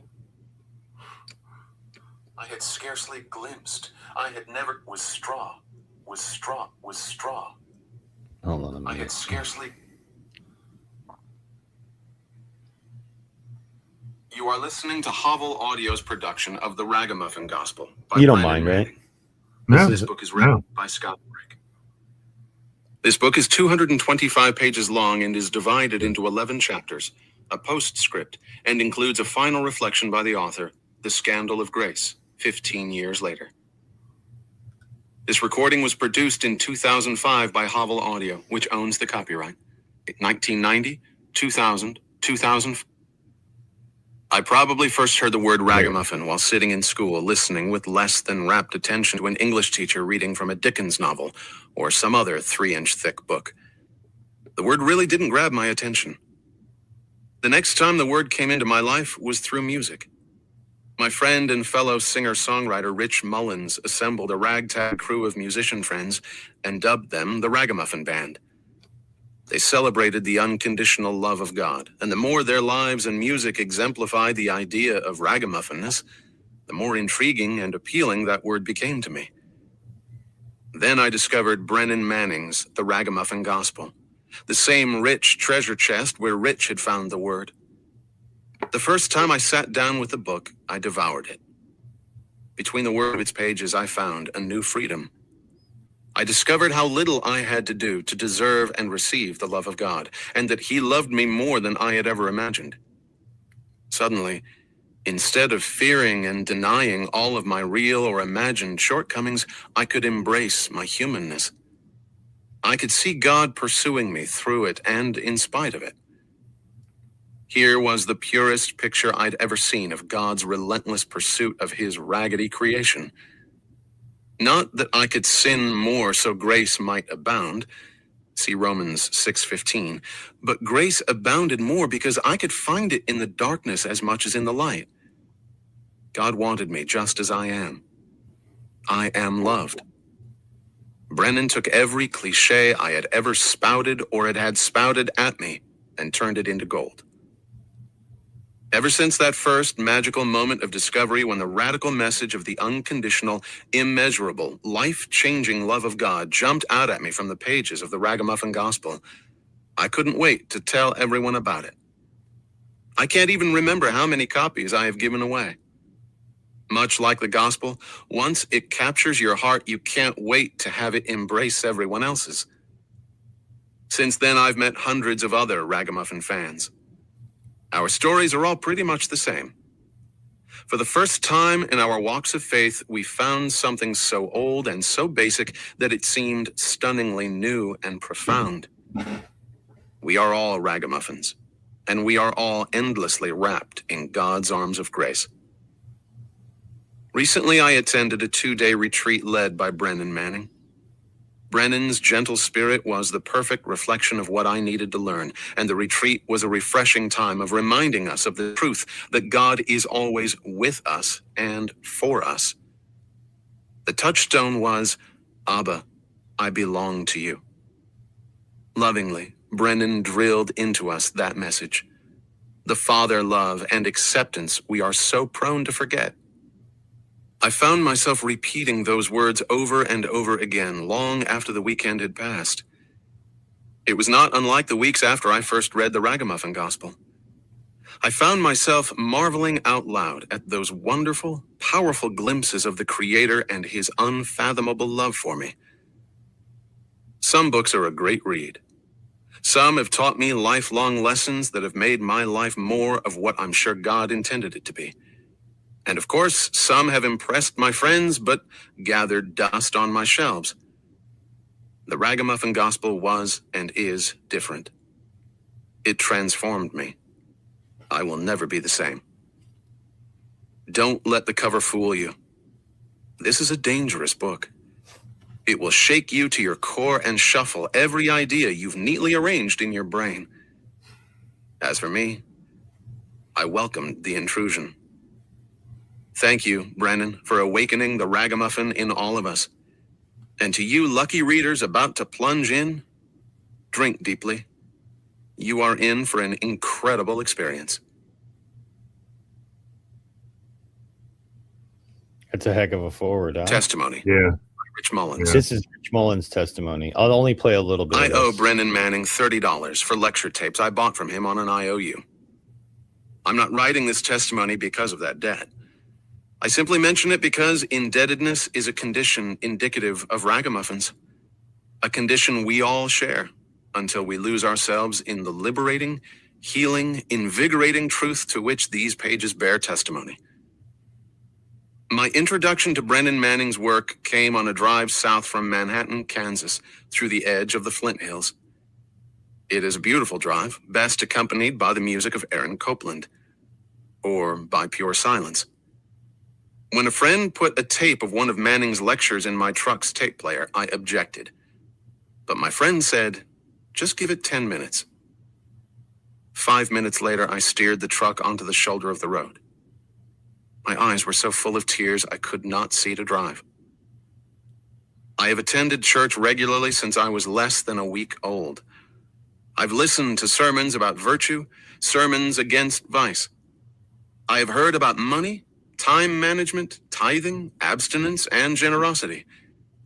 I've listened to thousands of sermons, but I could count on one hand the number that were a simple proclamation of the gospel of Christ.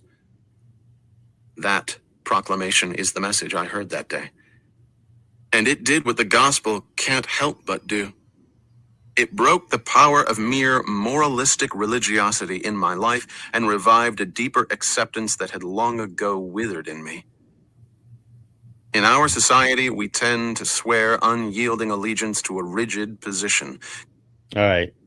You get the point.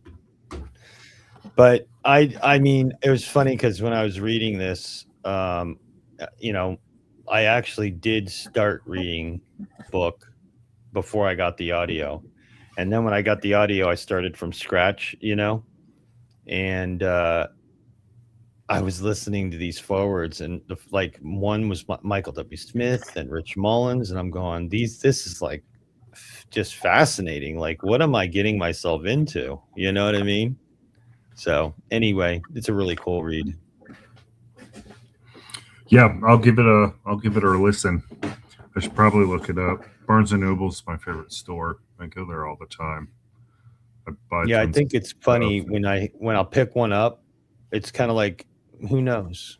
Somebody might need this. I might be able to hand it off, you know. I think of I had some of the church paraphernalia in my car, like these little books, not the daily thing, but I forget what it was. It was like a gospel message about something about hard questions. And I know it's like I took a few of them and I put them in my car. I'm not a normal track guy, so this book was even beyond a track, right? And then the next day, I'm sitting in my car like I always do, an hour before work, and I'm just kind of chilling out and decompressing before I go in. And this prostitute comes into the parking garage, and I could see she was beat up, you know, not physically, but just worn down. Yeah. Mm. And she saw I was sitting in my car, window was down, you know, so opportunity to ask for money. And I don't carry money on me, obviously. So you know, it was like we got into a conversation. You know, I'm just talking with her. I'm sitting in my car and we're just talking. She's telling me about her boyfriend and all the things that are going on in her life, and you know, and then I remember I look down and I see the book on my passenger seat, and I'm like, listen, I'm going to give you this. Whatever you do with it, you do with it. But it's got some pretty cool stuff in it, you know. And I gave it to her, and I said, you know, I don't have any money. I'm about to really walk into work, you know. And I've never seen her since. You know, usually a lot of the people that are downtown, weren't near my job, you know, they're regulars. So usually, you know, the people that are having difficulty. But we talked a little about church, and you know, if she has a place that she can go, and she knows of a church, and they've been helping her. I'm like, okay, cool. So there's that. But anyway, it's like Ragamuffin Gospel is a lot like that. It's like keeping a copy around so that I can hand it off, you know. Really believe in this thing, huh? Well, it is a really cool book. How long ago was the first time you read it?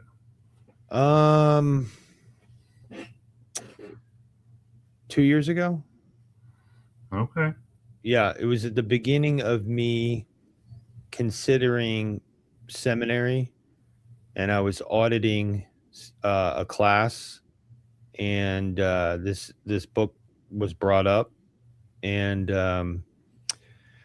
I've always been very, especially with my new young, restless, and reform belief structure, you know, I had a bad taste in my mouth about not taking God seriously enough, you know, and churches that seem to not take themselves seriously enough. And that's why I'm so difficult with the, you know, fluffy non-denominational type thing. But this book definitely has more of that in it, and I'm promoting it than I, you know, but that's what happened is I got really serious about things, and I wanted to take stuff so seriously, you know, and I had, you know, it's like the pendulum, right? Like in politics, right? The pendulum swings too far one way, and when it finally gets an opportunity to swing back, it goes all the way to the other way. And it's like, and we're trying to, as Christians, we're trying to kind of find that balance, where we're not too cold, a frozen chosen, and we're not too squishy, where we have no real sense in no intention of what we're doing, no actual intentionality of what we're doing. Does that make sense? It does. I usually have a similar, but it's usually on the vertical. I heard, I'm pretty sure it was pastor when I was younger, say that something about if you're too heavenly, you're out of touch with the earthly, and our work is to be done here on the earth. You lose your grounding, so you gotta. So I think of it more in that terms. Like, I don't want to be so high minded, right, that I'm not understanding that having a real relationship with simple things like paying the bills, and you know what I mean, the struggles of what most everybody is doing, right? You got to be able to connect. Yeah, so I think they're the similar thoughts. I just my envision is kind of more on the vertical than the swinging pendulum, because the pendulum kind of gives the sense that it's always going to swing back. You know what I mean? Like, yeah, I get that. No, I like the fact that you point that out. That's a great point. The reason why Brandon Manning connected with what we were talking about is his actual life.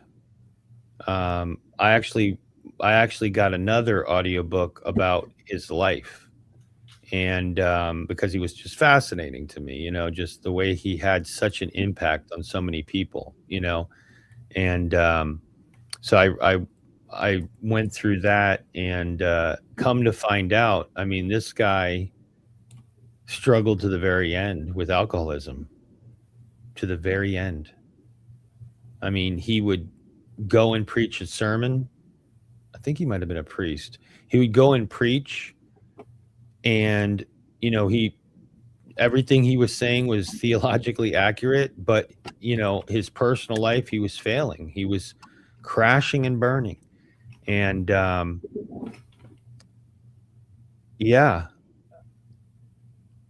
the biography of him was very hospitable, and this person knew him. So it's not, you know what I mean? So the way that they were expressing his struggle was reminding me of the Paul Thorne thing. Again, I don't know what Paul's thorn was.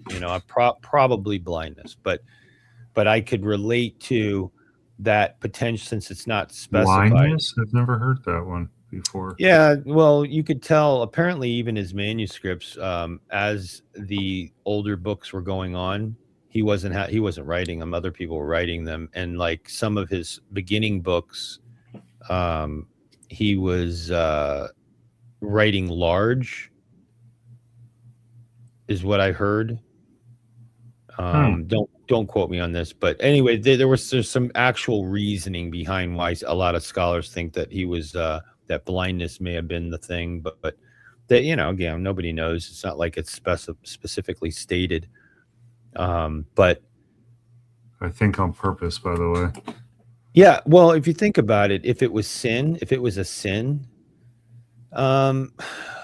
I don't know. Like he says, I prayed 3 times for this to be removed, this thorn, and God didn't remove it. So I stopped praying for it to be removed. So it made me think of, I don't know that God would say, stop praying for sin to be in your life. I feel like he would still desire you to ask him to help you with a sin if you're struggling with it, right? Even if it's to the bitter end with like alcoholism, right? so you know what I mean. So it kind of makes me think that it may have been a handicap or something along those lines. Is why, theologically, it just doesn't make sense that it would be. I heard a sex addiction group say one time, it's it's sexual sin. Yeah, he was struggling with sex. What are you talking about? He speaks very poignant about Yeah. whether or not that should be engaged in. I mean, one of the things that I recently kind of delved into a little bit was, from what I could gather, was many, or at least more than a few of the disciples were martyred because the and look, this could be wrong. So I did not spend years studying this, right? I spent a few weeks maybe in my off time doing tons of other things. But the way I gathered it is that because the women that the disciples were preaching to, they changed their sexual kind of drives, and that's what angered the people in these cities, in these pagan cities, that would eventually get them crucified. And Paul talks plainly. He says, "Look, you should be saving yourself for God, but if you have to, right, do these things with your wife, right? Like, there's something to be said for, because look, I mean, there's practice of fasting, right, which is the third most carnal necessity we have, right, is to consume nutrients so our bodies can work, right? Water is one, breathing is the other one. I see a lot with that from years of smoking and people having to struggle through that. So, and we do it in CPR, ABCs, airway, breathing, circulation. Like there's some fundamental things that you have to have. One of the things I thought was so interesting, somebody was talking about Ozempic and how it changes your desire to eat. What does it do with the desires downstream? That's been like a splinter in my brain box for a while now, because it's like, if this thing can make you like literally not want to do the third most fundamental thing for survival, like what does it do to your ability to get off the couch, stop being a turd, like, Yeah. how does that impact your drive to grow and be better? I don't know, but We'll end up like the Wall-E movie. I've never seen it. The cartoon? Yeah, my son was. The last cartoon movie that I watched was probably Up. Okay, I think this was about the same time frame. Okay. Believe it or not, I had a girl that worked at Emory University. She was in the medical field, and I worked there too. We Yeah. had such a weird, like our date nights would be watching Disney and anime cartoons and stuff like that. It was a kind of I don't know, it's bizarre, but I mean, it was really enjoyable to watch them with her because usually it had some kind of upbeat whatever to it. It was very not overthinking, over emotionally wacky, although Wally was kind of interesting, but yeah. I don't know why we would do that. We would watch those things. I think the first one we watched was like Kung Fu Panda. Okay, I've seen Kung Fu Pandas. Those probably came out after Up. Yeah. So dumb. You know what? I actually do know how this happened. Now that I think about it, this was back in my bootleg days. So I had access to allegedly had access to an entire movie database that a friend of mine that was really into heisting the web, and the reason why I had it was because a buddy of mine just had a kid, and so I ended up getting him an entire collection of every single Disney movie there ever was. And then in addition to that, when Disney kind of was falling off with some of their content, Pixar Studios, and I added all of those to it.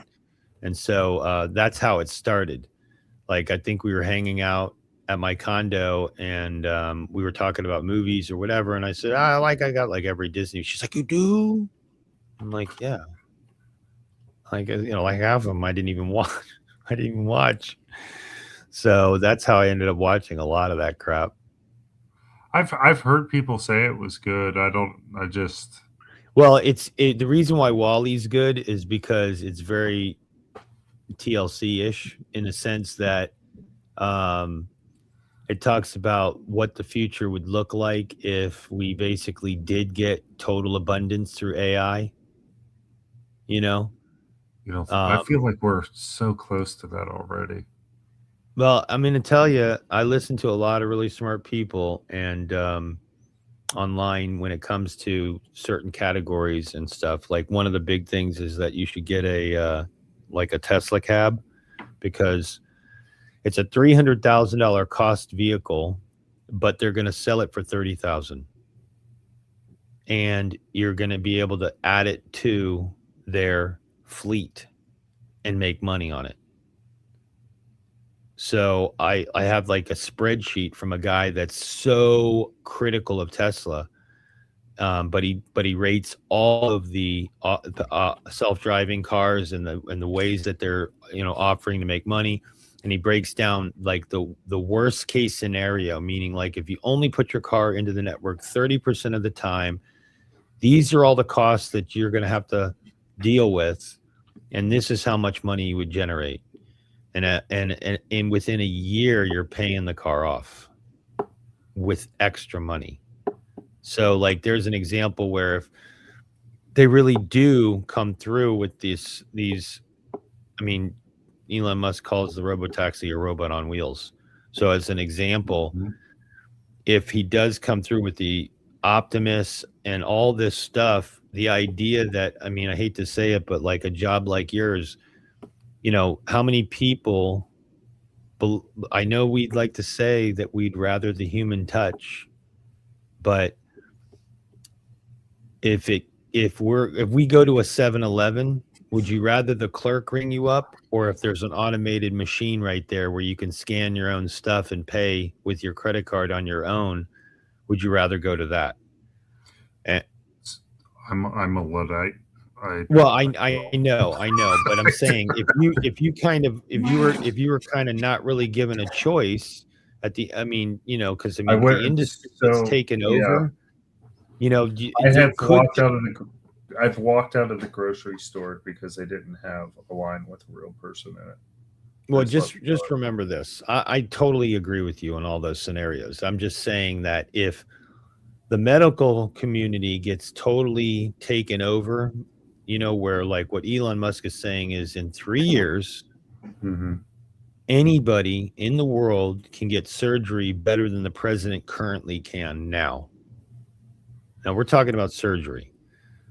How does that not trickle down to local doctors, local nurses? You know what I mean? And I'm not trying to give you anxiety about potential futures, but there'll be a huge disruption. It gives me anxiety for my son more so than it does for me. Well, just don't think of the future with your brain. Realize he's got his own brain and he might actually like it. Like, there's a lot of kids that really have no desire. They're kind of hoping auto driving cars come along. Some of these kids don't want to learn how to drive. No. I mean, obviously us true Americans want to teach our kids how to drive, and our kids definitely want to learn how to drive, right? Well, so I mean, totally off topic, by the way. My son doesn't dig the AI thing at all. No, that's refreshing.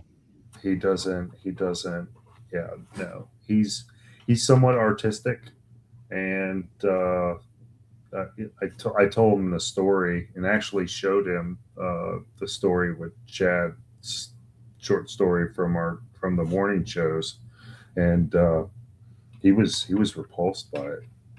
He he said I heard you we got say into a that. conversation. Yeah, we got in a conversation yesterday at dinner over it. The weird thing about it is, dude, I enjoyed it a lot. here's that's cool though, right? He's engaged on it. What's crazy though is, so like AI music as an example, right? People are like, it's blasphemy. You know what I mean? Like, people, they're making better music than actual artists are. They're developing stuff. Now, does it have soul? Do we know that this was an actual person that wrote this music because of their life that they lived? Yeah, maybe it's going to have more of an impact if you know the backdrop, but eventually you're not going to know the backdrop. You've got people cultivate that are their own artists using AI to make art. Like my intro video. Did you get a chance to see it? I think so. That was all AI with the whole ship in the water. The camera. Yeah. I did. And it's so not that great, but I mean, I had a vision of what I would want if I was directing a thing, an intro. Like, this would be cool if, the camera zoomed down the mountain and came out onto the water, and then the storm, everything got dark and the storm started, and then you came upon the boat with the disciples. And so you're just prompting it, but it's coming out of your brain. It's, you're feeding it. Now, how close to the actual picture you had in your brain was it? Well, pretty close, actually. I mean, I didn't, because my brain wasn't going into deep detail on the grain of the wood on the boat and stuff, but I had an envision. The blue of the water. Yeah. Right. And by prompting, you can tweak those things. Now, the disadvantage with like Super Grok is, you have to learn how to prompt in the order to prompt. So like I kept getting the flock and the fold at the end of the video and the words, and I'm like, I got to start fresh. I got to start all over. So the first video was super cool because it was seamless. The whole thing was flying down the hillside onto the water. Then the sky got dark. It started lightning and thunder, and a boat appeared. And as soon as I wanted to add the flock and the fold, or the Apocalypse Now logo, it would not take it off the bat. It kept putting it at the end. And again, maybe I could have just left it and been fine with that, but that's not how I envisioned it. So I had to literally go backwards and restart prompting from scratch.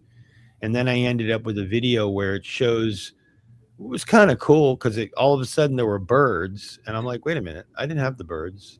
But then it went from the birds on land to instantly doing a scene change into sea, and those same birds were there flying near the boat. And I'm like, actually, that's kind of cool. Like, I hadn't thought of that. Like, that's kind of a creative twist that was added. But the first one was more what I had envisioned, just a seamless coming off the water right onto the. And then I prompted at the very end. I had to go backwards one and save that one, because at the very end I said, have a flock of sheep at the shoreline as you're moving onto the water. And at the very end of the video, the boat goes from being in a storm and Jesus walking out to them being on the shore and there being a flock of sheep on the shore. I'm like, that's not, what do you know? I said, as it's passing the shoreline, show a flock of sheep. But it didn't want to register. So, but I'm saying the point is that you can still have a creative mind in putting things together, like with AI, and that creative element. Creativity is creativity. Now, if you have a certain medium that you hold sacred, right? Like painting, then someone that wants to buy a painting isn't going to want to buy a painting from an auto-generated robot painting paintings, Right. They'd rather buy it from. This is why the actual paintings or whatever are more expensive than the prints, right? Is because Same exact example. Now, can you imagine Van Gogh figuring out that in the future they're going to be mass printing copies of his work. Do you think he would have been cool with Didn't he that? die poor? Didn't he die poor? I don't know. I know he cut his ear off. I think it was him that cut his But ear I off. mean, most of those artists, from my recollection of history, died poor. Yeah, I mean, they usually definitely So don't I get think the. they would probably have done anything they could to make money. Yeah, that's a good point. I just don't think. I think that like the true artist definitely wouldn't want to see a true artist that isn't doing it for the money, right? That doesn't need the money would definitely not want to sell out their work of art, you know. But Well, that's where was my son Michelangelo stands. selling out because he was doing sculptures for, Yeah, that's where my son, and I gotta say, I probably lean a little bit more that way, just because I like for instance, tattoos. I don't have a single tattoo, but I can appreciate the artwork to a degree. But the thing that really gets me with tattoos is the story behind why the person got the tattoo. That always gets me more than even the artwork, right? See, but that's because you're not into the artwork; you're into the person, Maybe. right? I Or mean, maybe the story. maybe I'm in the artwork of what God's created Yeah, more so than what man has created. yeah, You know, yeah. Like that's always one of been my pastors has uh, Imago. What is it in the image of God? What is I can't say it. The Latin Imago I Dei, have, Imago Dei. okay. Anyway, he has that tattooed on his arm, and I'm like, that's cool, and he has a significant reason why. It's a constant reminder that, like the image of God, the image of God, the image of God. You know what I mean? So I think like, yeah, that's a cool story, like a cool, you know what I mean? That means more to me than the tattoo that he put on his body. Yeah. Did he get it before or after he was? Because I think that would be interesting if he got it beforehand. No, after. And was But it? yeah, I see what you're saying. Yeah. Yeah. But I think it was at the turning point for him. Yeah. Like it was you know, you're just so grateful, and you just like, I gotta express this somehow to the world. No, Like, but like I can't wait. I'm gonna do a stream where I'm gonna show some of my artwork on here, and I am gonna get so much criticism from the orthos. I have to tell you right now. what kind of art is it? Sculpture, painting? No, it's like the medium is this particular medium is cardboard cutouts. So like I find like thick cardboard. I mean, you could do it with thin cardboard too, but it's not as cool looking. But the thick cardboard that actually has waffles inside, Mm-hmm. what I'll do is I'll project an image up onto the cardboard. I'll draw it. Now, sometimes the image isn't very clear, so you have to use some creativity on how you're gonna basically you're you're almost creating a negative in a lot of spaces. So like you're taking things off the fronts. After you get the image on there, you basically trace out with an X-Acto blade the image, and then you peel the top layer away. So you Okay. have to basically, it has to be some sort of contrasted image to where it's somewhat simple. Here, because I can't, because it's behind the light and everything else. I'll show you a picture of one of them. Well, actually, there should be one on my shelf. Yeah, there's a couple way back in the back right. Hold on. I'll show you those while I'm looking this other one up. Hold on.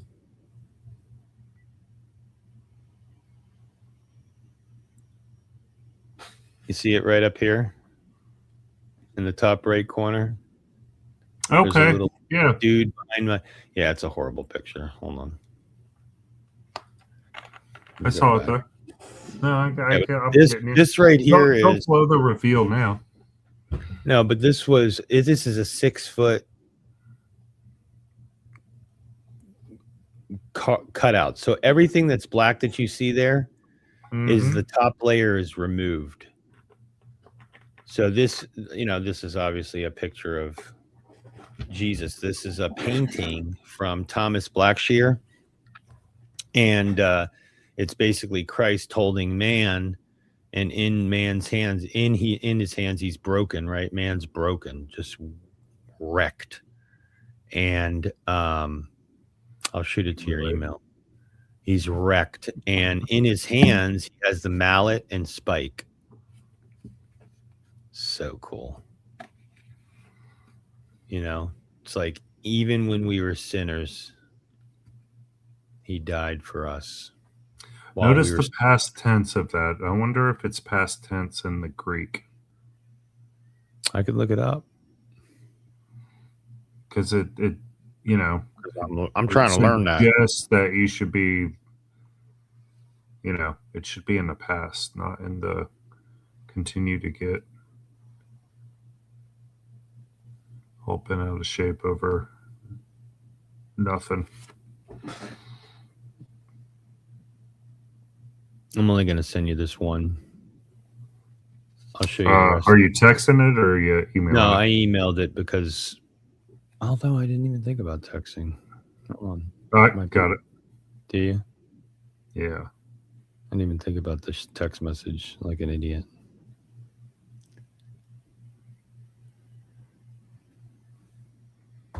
Yeah. So if you zoom in, that's like 6 foot tall, that thing. So, but the real painting is beautiful. It's so beautiful. Oh, it's on my phone. I forgot all about that. Look, this is the original painting. Oh, it's a modern. Okay, those are jeans. Okay. Yeah. Yeah. And so I was fascinated by the photo.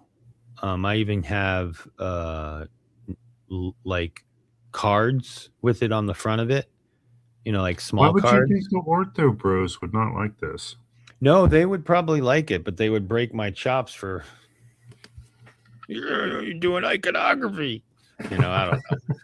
It's like, no, because in some traditions, even trying to depict Jesus is a problem, Matter of fact, when I first did it, I was going to donate it to the church, and it dawned on me, and I was walking around their lobby, and I'm like, ooh, I forgot. Our theology's pretty, for the most part, like all the images that are in our lobby in our church are families. They're artistic photos of the families and people, praying for people. And, it's like the engagement of the community. So the photos are all about the church body, not, symbols. Okay. And not that they have a problem with it. They wouldn't call me a heretic or anything like that. But it did dawn on me that, the whole reason why I have an issue with that type of art or not, because it could be misrepresented. I don't want to be a stumbling block for somebody. Can you imagine if I donated it to the church and I would walk in one day and see somebody literally at the foot of my piece of artwork crying and praying, and it's kind of like it's kind of why a lot of reformers don't have crucifixes as opposed to empty crosses, and it's more about because Christ is not on the cross anymore. You know what I mean? Like, and then even the image. Of it, yeah, I've heard. Yeah, I've heard. I don't listen. I don't go nuts about that stuff, but I do want to. The more theology that I learn and the distinctions and the things that my mind is closing around understanding why I just dislike it.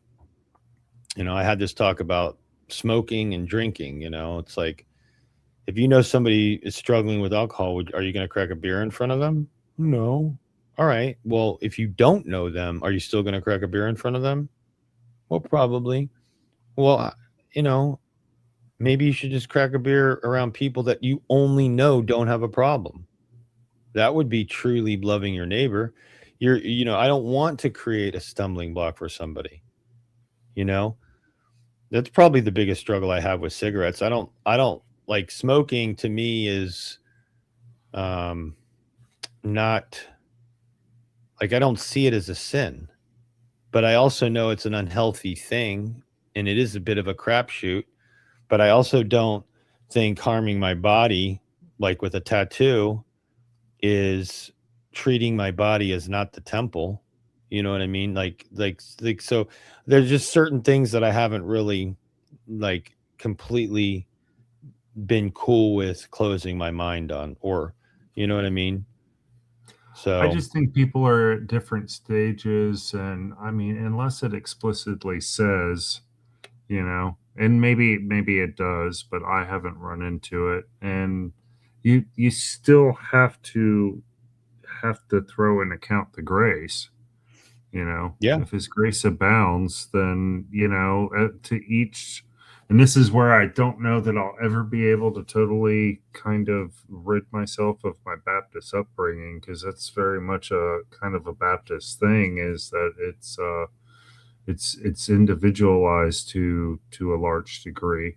And that's one reason why I can look at the Orthodox Church and the Catholic Church and the Lutherans and Christian Reformed Calvinists and kind of say that, who am I to say they're not Christians? They're right. all pointing towards something. And when you talk about the theater of the world, and all the different perspectives, how big that plate is, it goes all the way around the pillar of fire. You know what I mean? Like Heart of everybody's got stone. different. It's the simple as heart of stone, heart of flesh, right?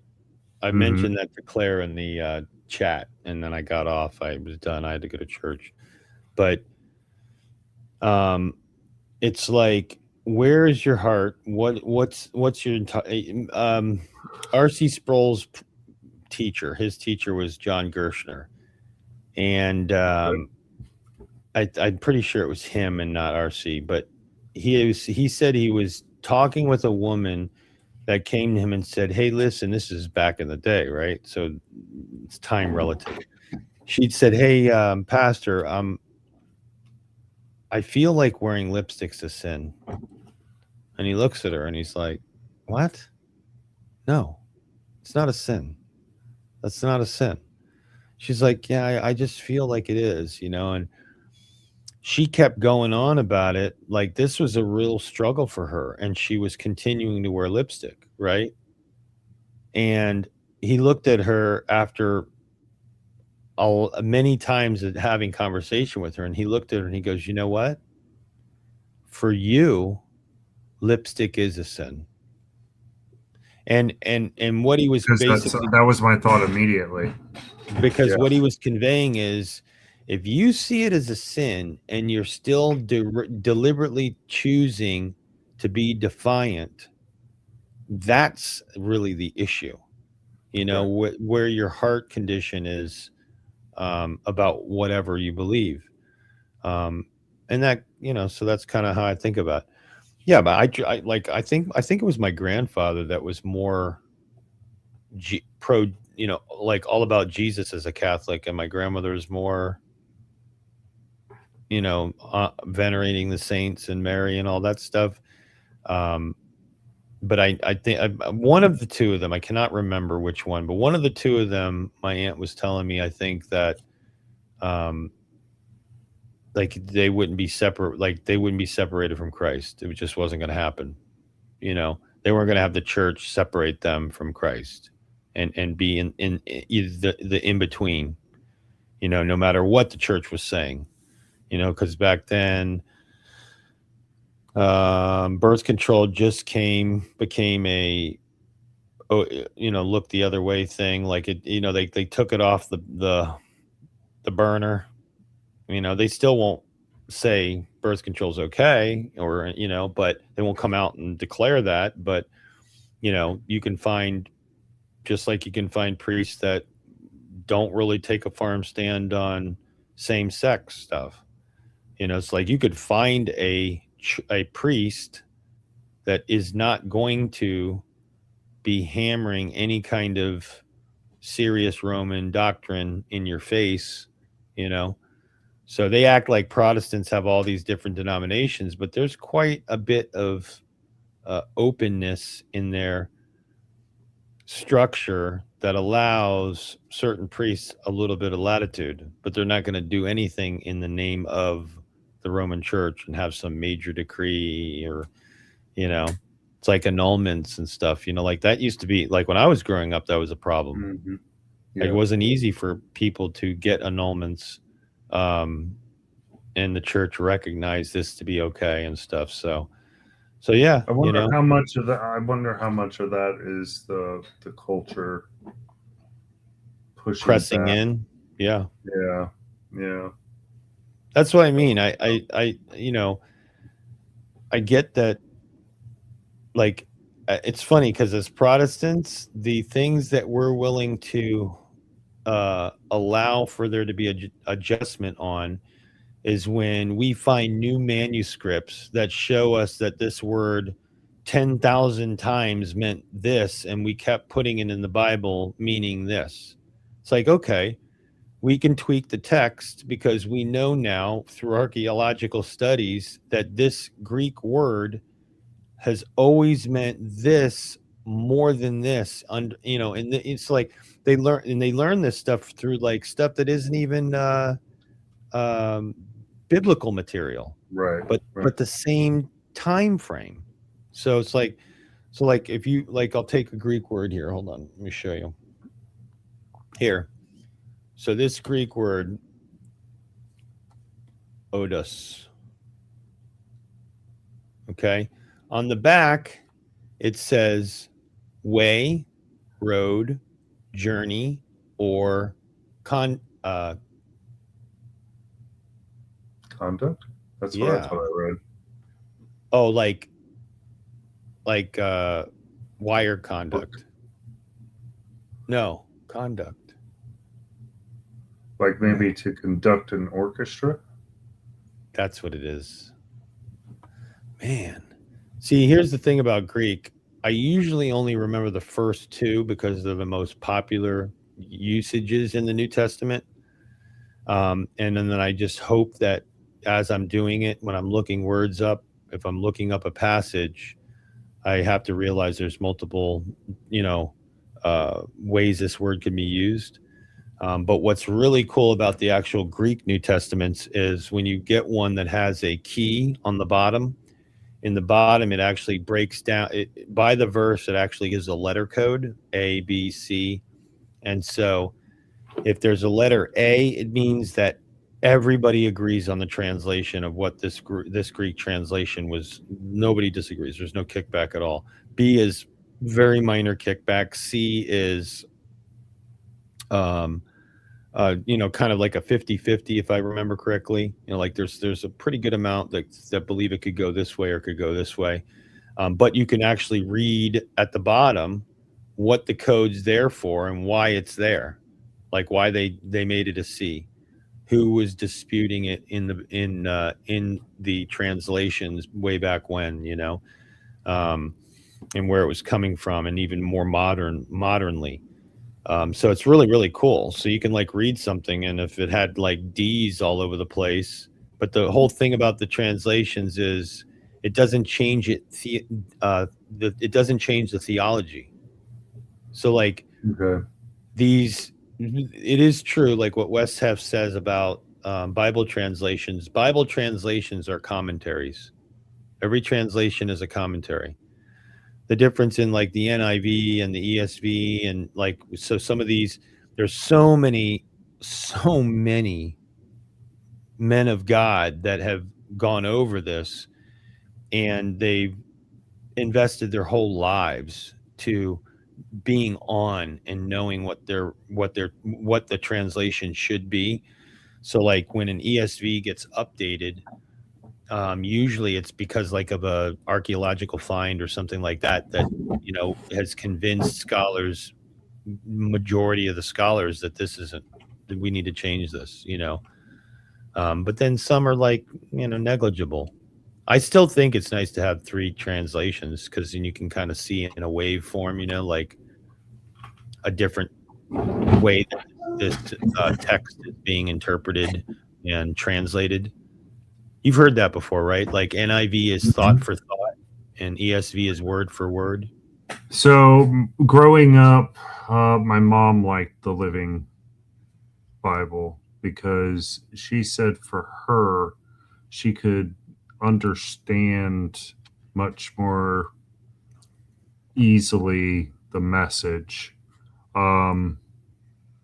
Now, growing up, it was the start of the debate because we started getting all the new versions and the KJV Amplified Bibles and yeah. I bought my son the ESV version. I read the King James just because that's kind of what I grew up with. I'd like to spend more time reading the ESV because I hear, to Wes Huff's point, that's the one that seems to have like taken all the new stuff we've found and been able to more accurately depict. But I'm thinking as we're talking, like the language itself.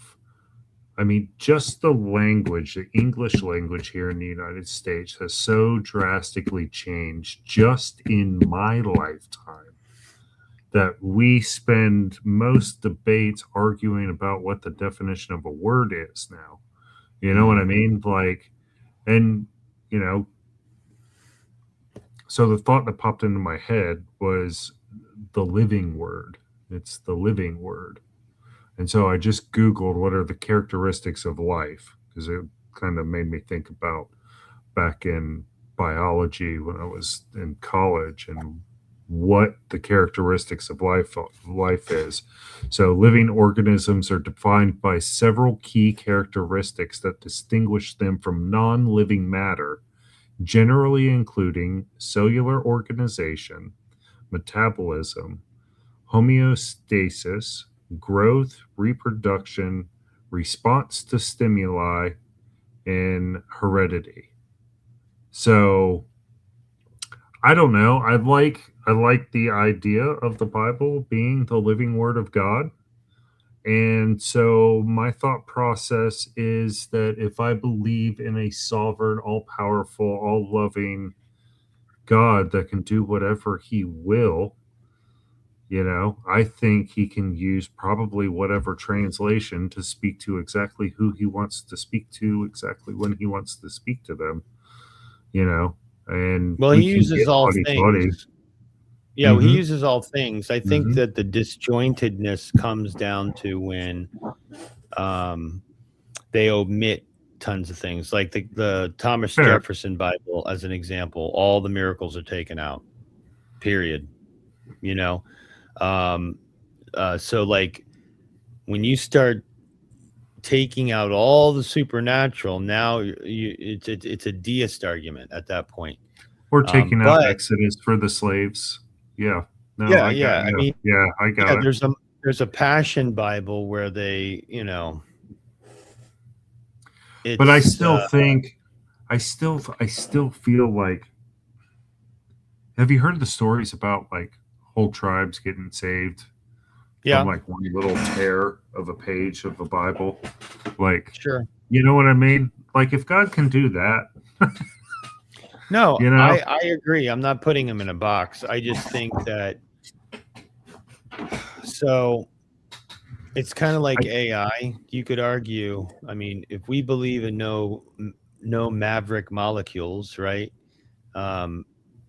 He's sovereign over every single data bit atom that's banging around in a computer. He's not going to even let that squelch his word.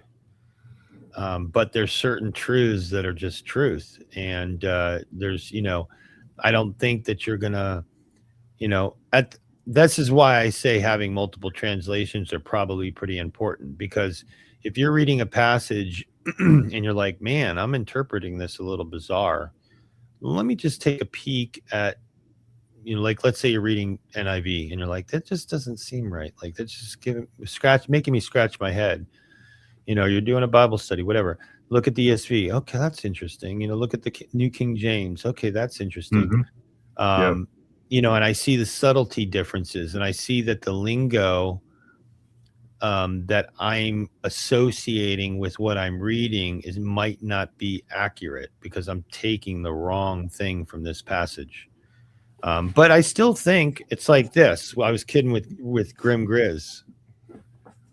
Dude. What's the dictionary? Wow. 1854, I was brother. just going to ask 1854. All right. So that's I told that's probably as old as my oldest coin.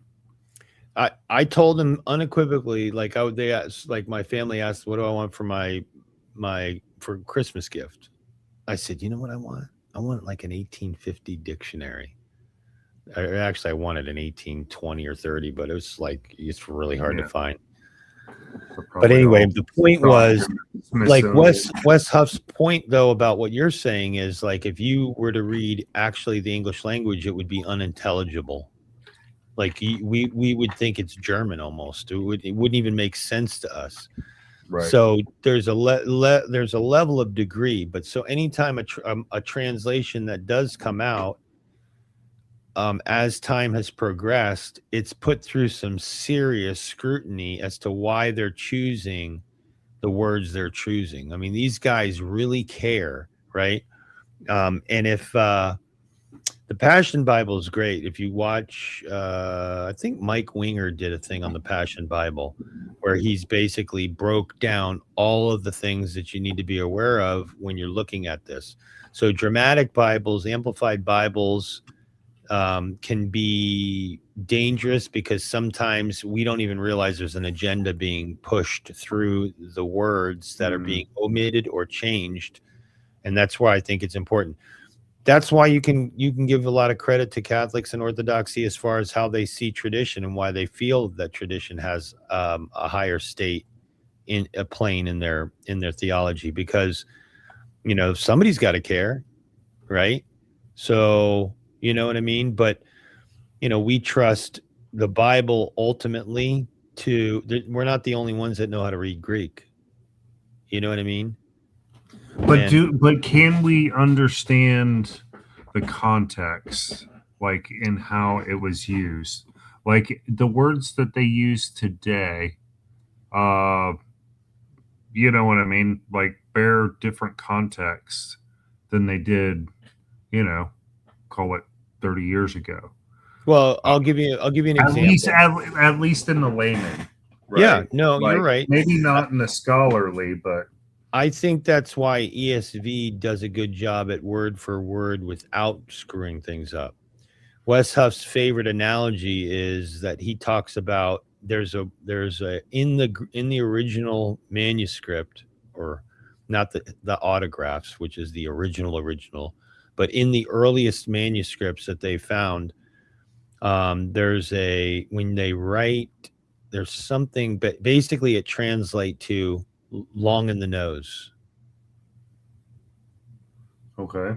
Now, our first thought had to do with, I think the point was, the bigger point was more important than actually what it meant, but it actually meant something significant to the ancient people that we would not have understood.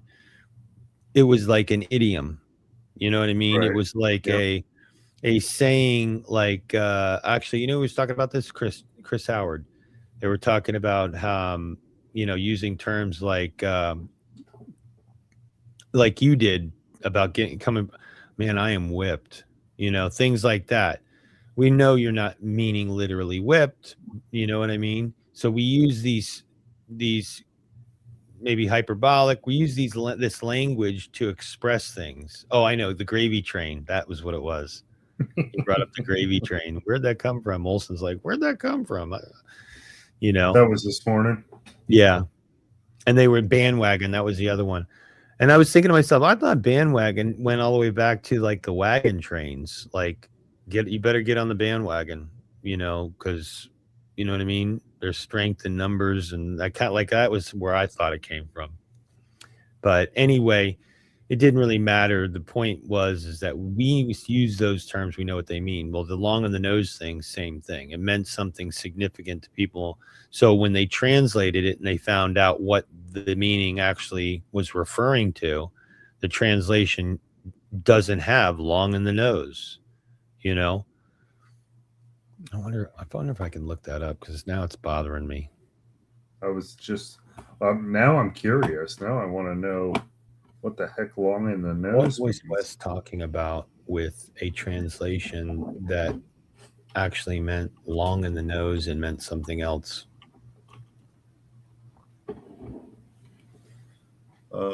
AI here says long in the nose, quote, is Hebrew idiom. Yeah. For being patient, slow to anger, and long suffering. Now, can you imagine hearing that written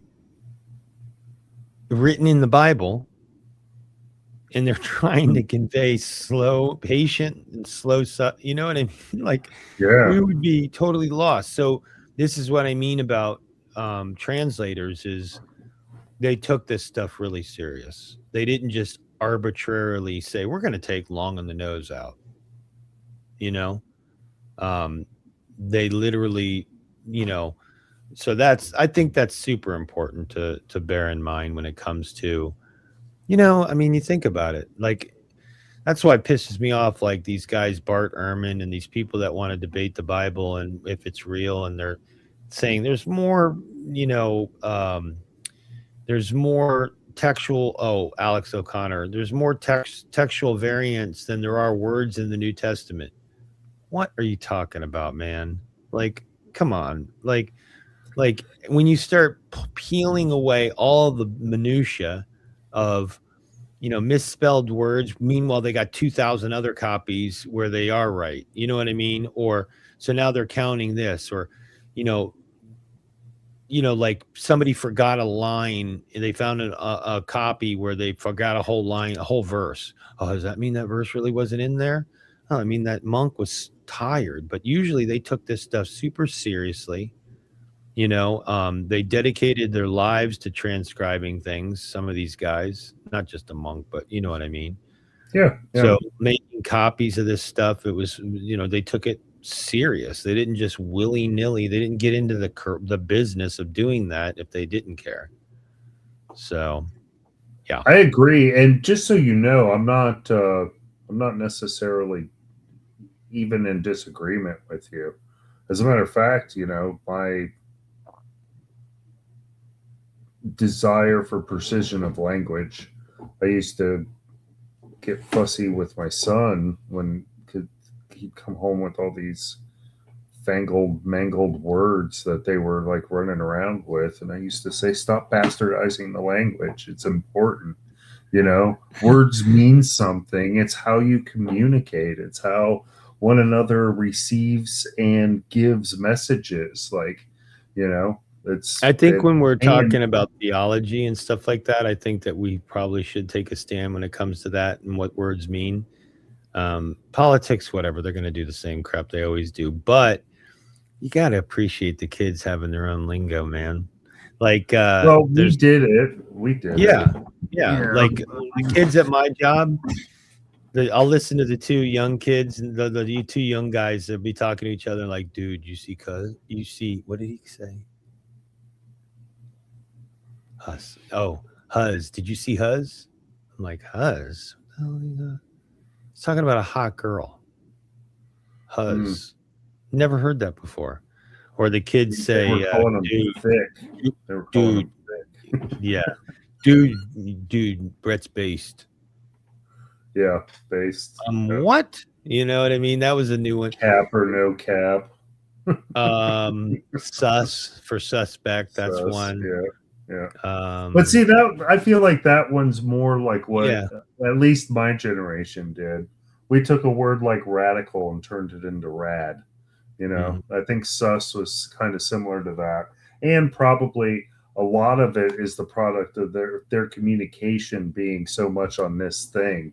You know, it's a whole lot easier to throw a 3-letter word in there than more. But I don't know. some I of it think I they go like. back and forth. Yeah. They go back and forth because sometimes things are just fun. And it's I'm kind of not like a gonna secret lie, code. Pig dude. Latin. Remember when Do that was yeah, a thing? yeah, exactly. Yeah, like I think as older people, we're just frustrated that we don't know it, but we don't know what they're talking about. No, because I do know because that's one of my favorite things to do to the kids is I'll purposely use the word not Oh, out of don't be that guy. context, but yeah, no. Don't be that dad. Dad, I stop say using I'm our words, dorky. bro. That's what I do. I'll use it in a proper context, but I'll say it all dorky. Dad, stop using our words, bro. That's our words, bro. That's so funny. I love Yeah. it. Yeah, my wife wanted to get a shirt that says "I'm no longer mom, I'm bro."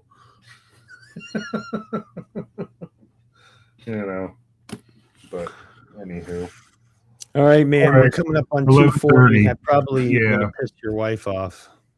she's already went to bed. She went to bed about an hour ago. She's got to go to work tomorrow. I'm off Monday and Tuesday, so Well, let her know yeah. I appreciate it, and I apologize if I kept you. I No, I it was don't want to be a probably better. stumbling block. No, it probably would have been better. This was probably better. Like I said, I wasn't in the right frame, and she's heard the stories 150,000 times. So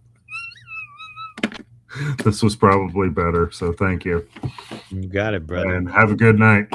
Thanks for coming on. You were my lone participant. So who knows if they're going to look at 2 hours and 47 minutes and go, oh no, I'm not listening to all that. I guess I don't have to worry about getting clipped. Well, now they got us in the RSS, maybe. But anyway, night, Lord man. help us. All right, brother. Have a good one.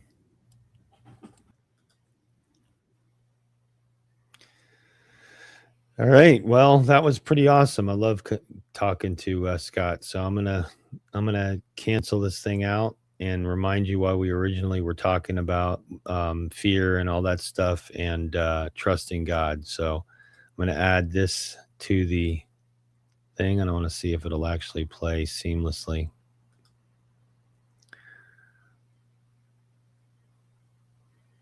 Let's see. Oh, so I gotta get this thing down.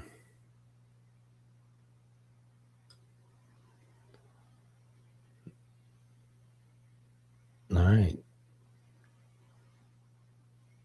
Talk to you guys later.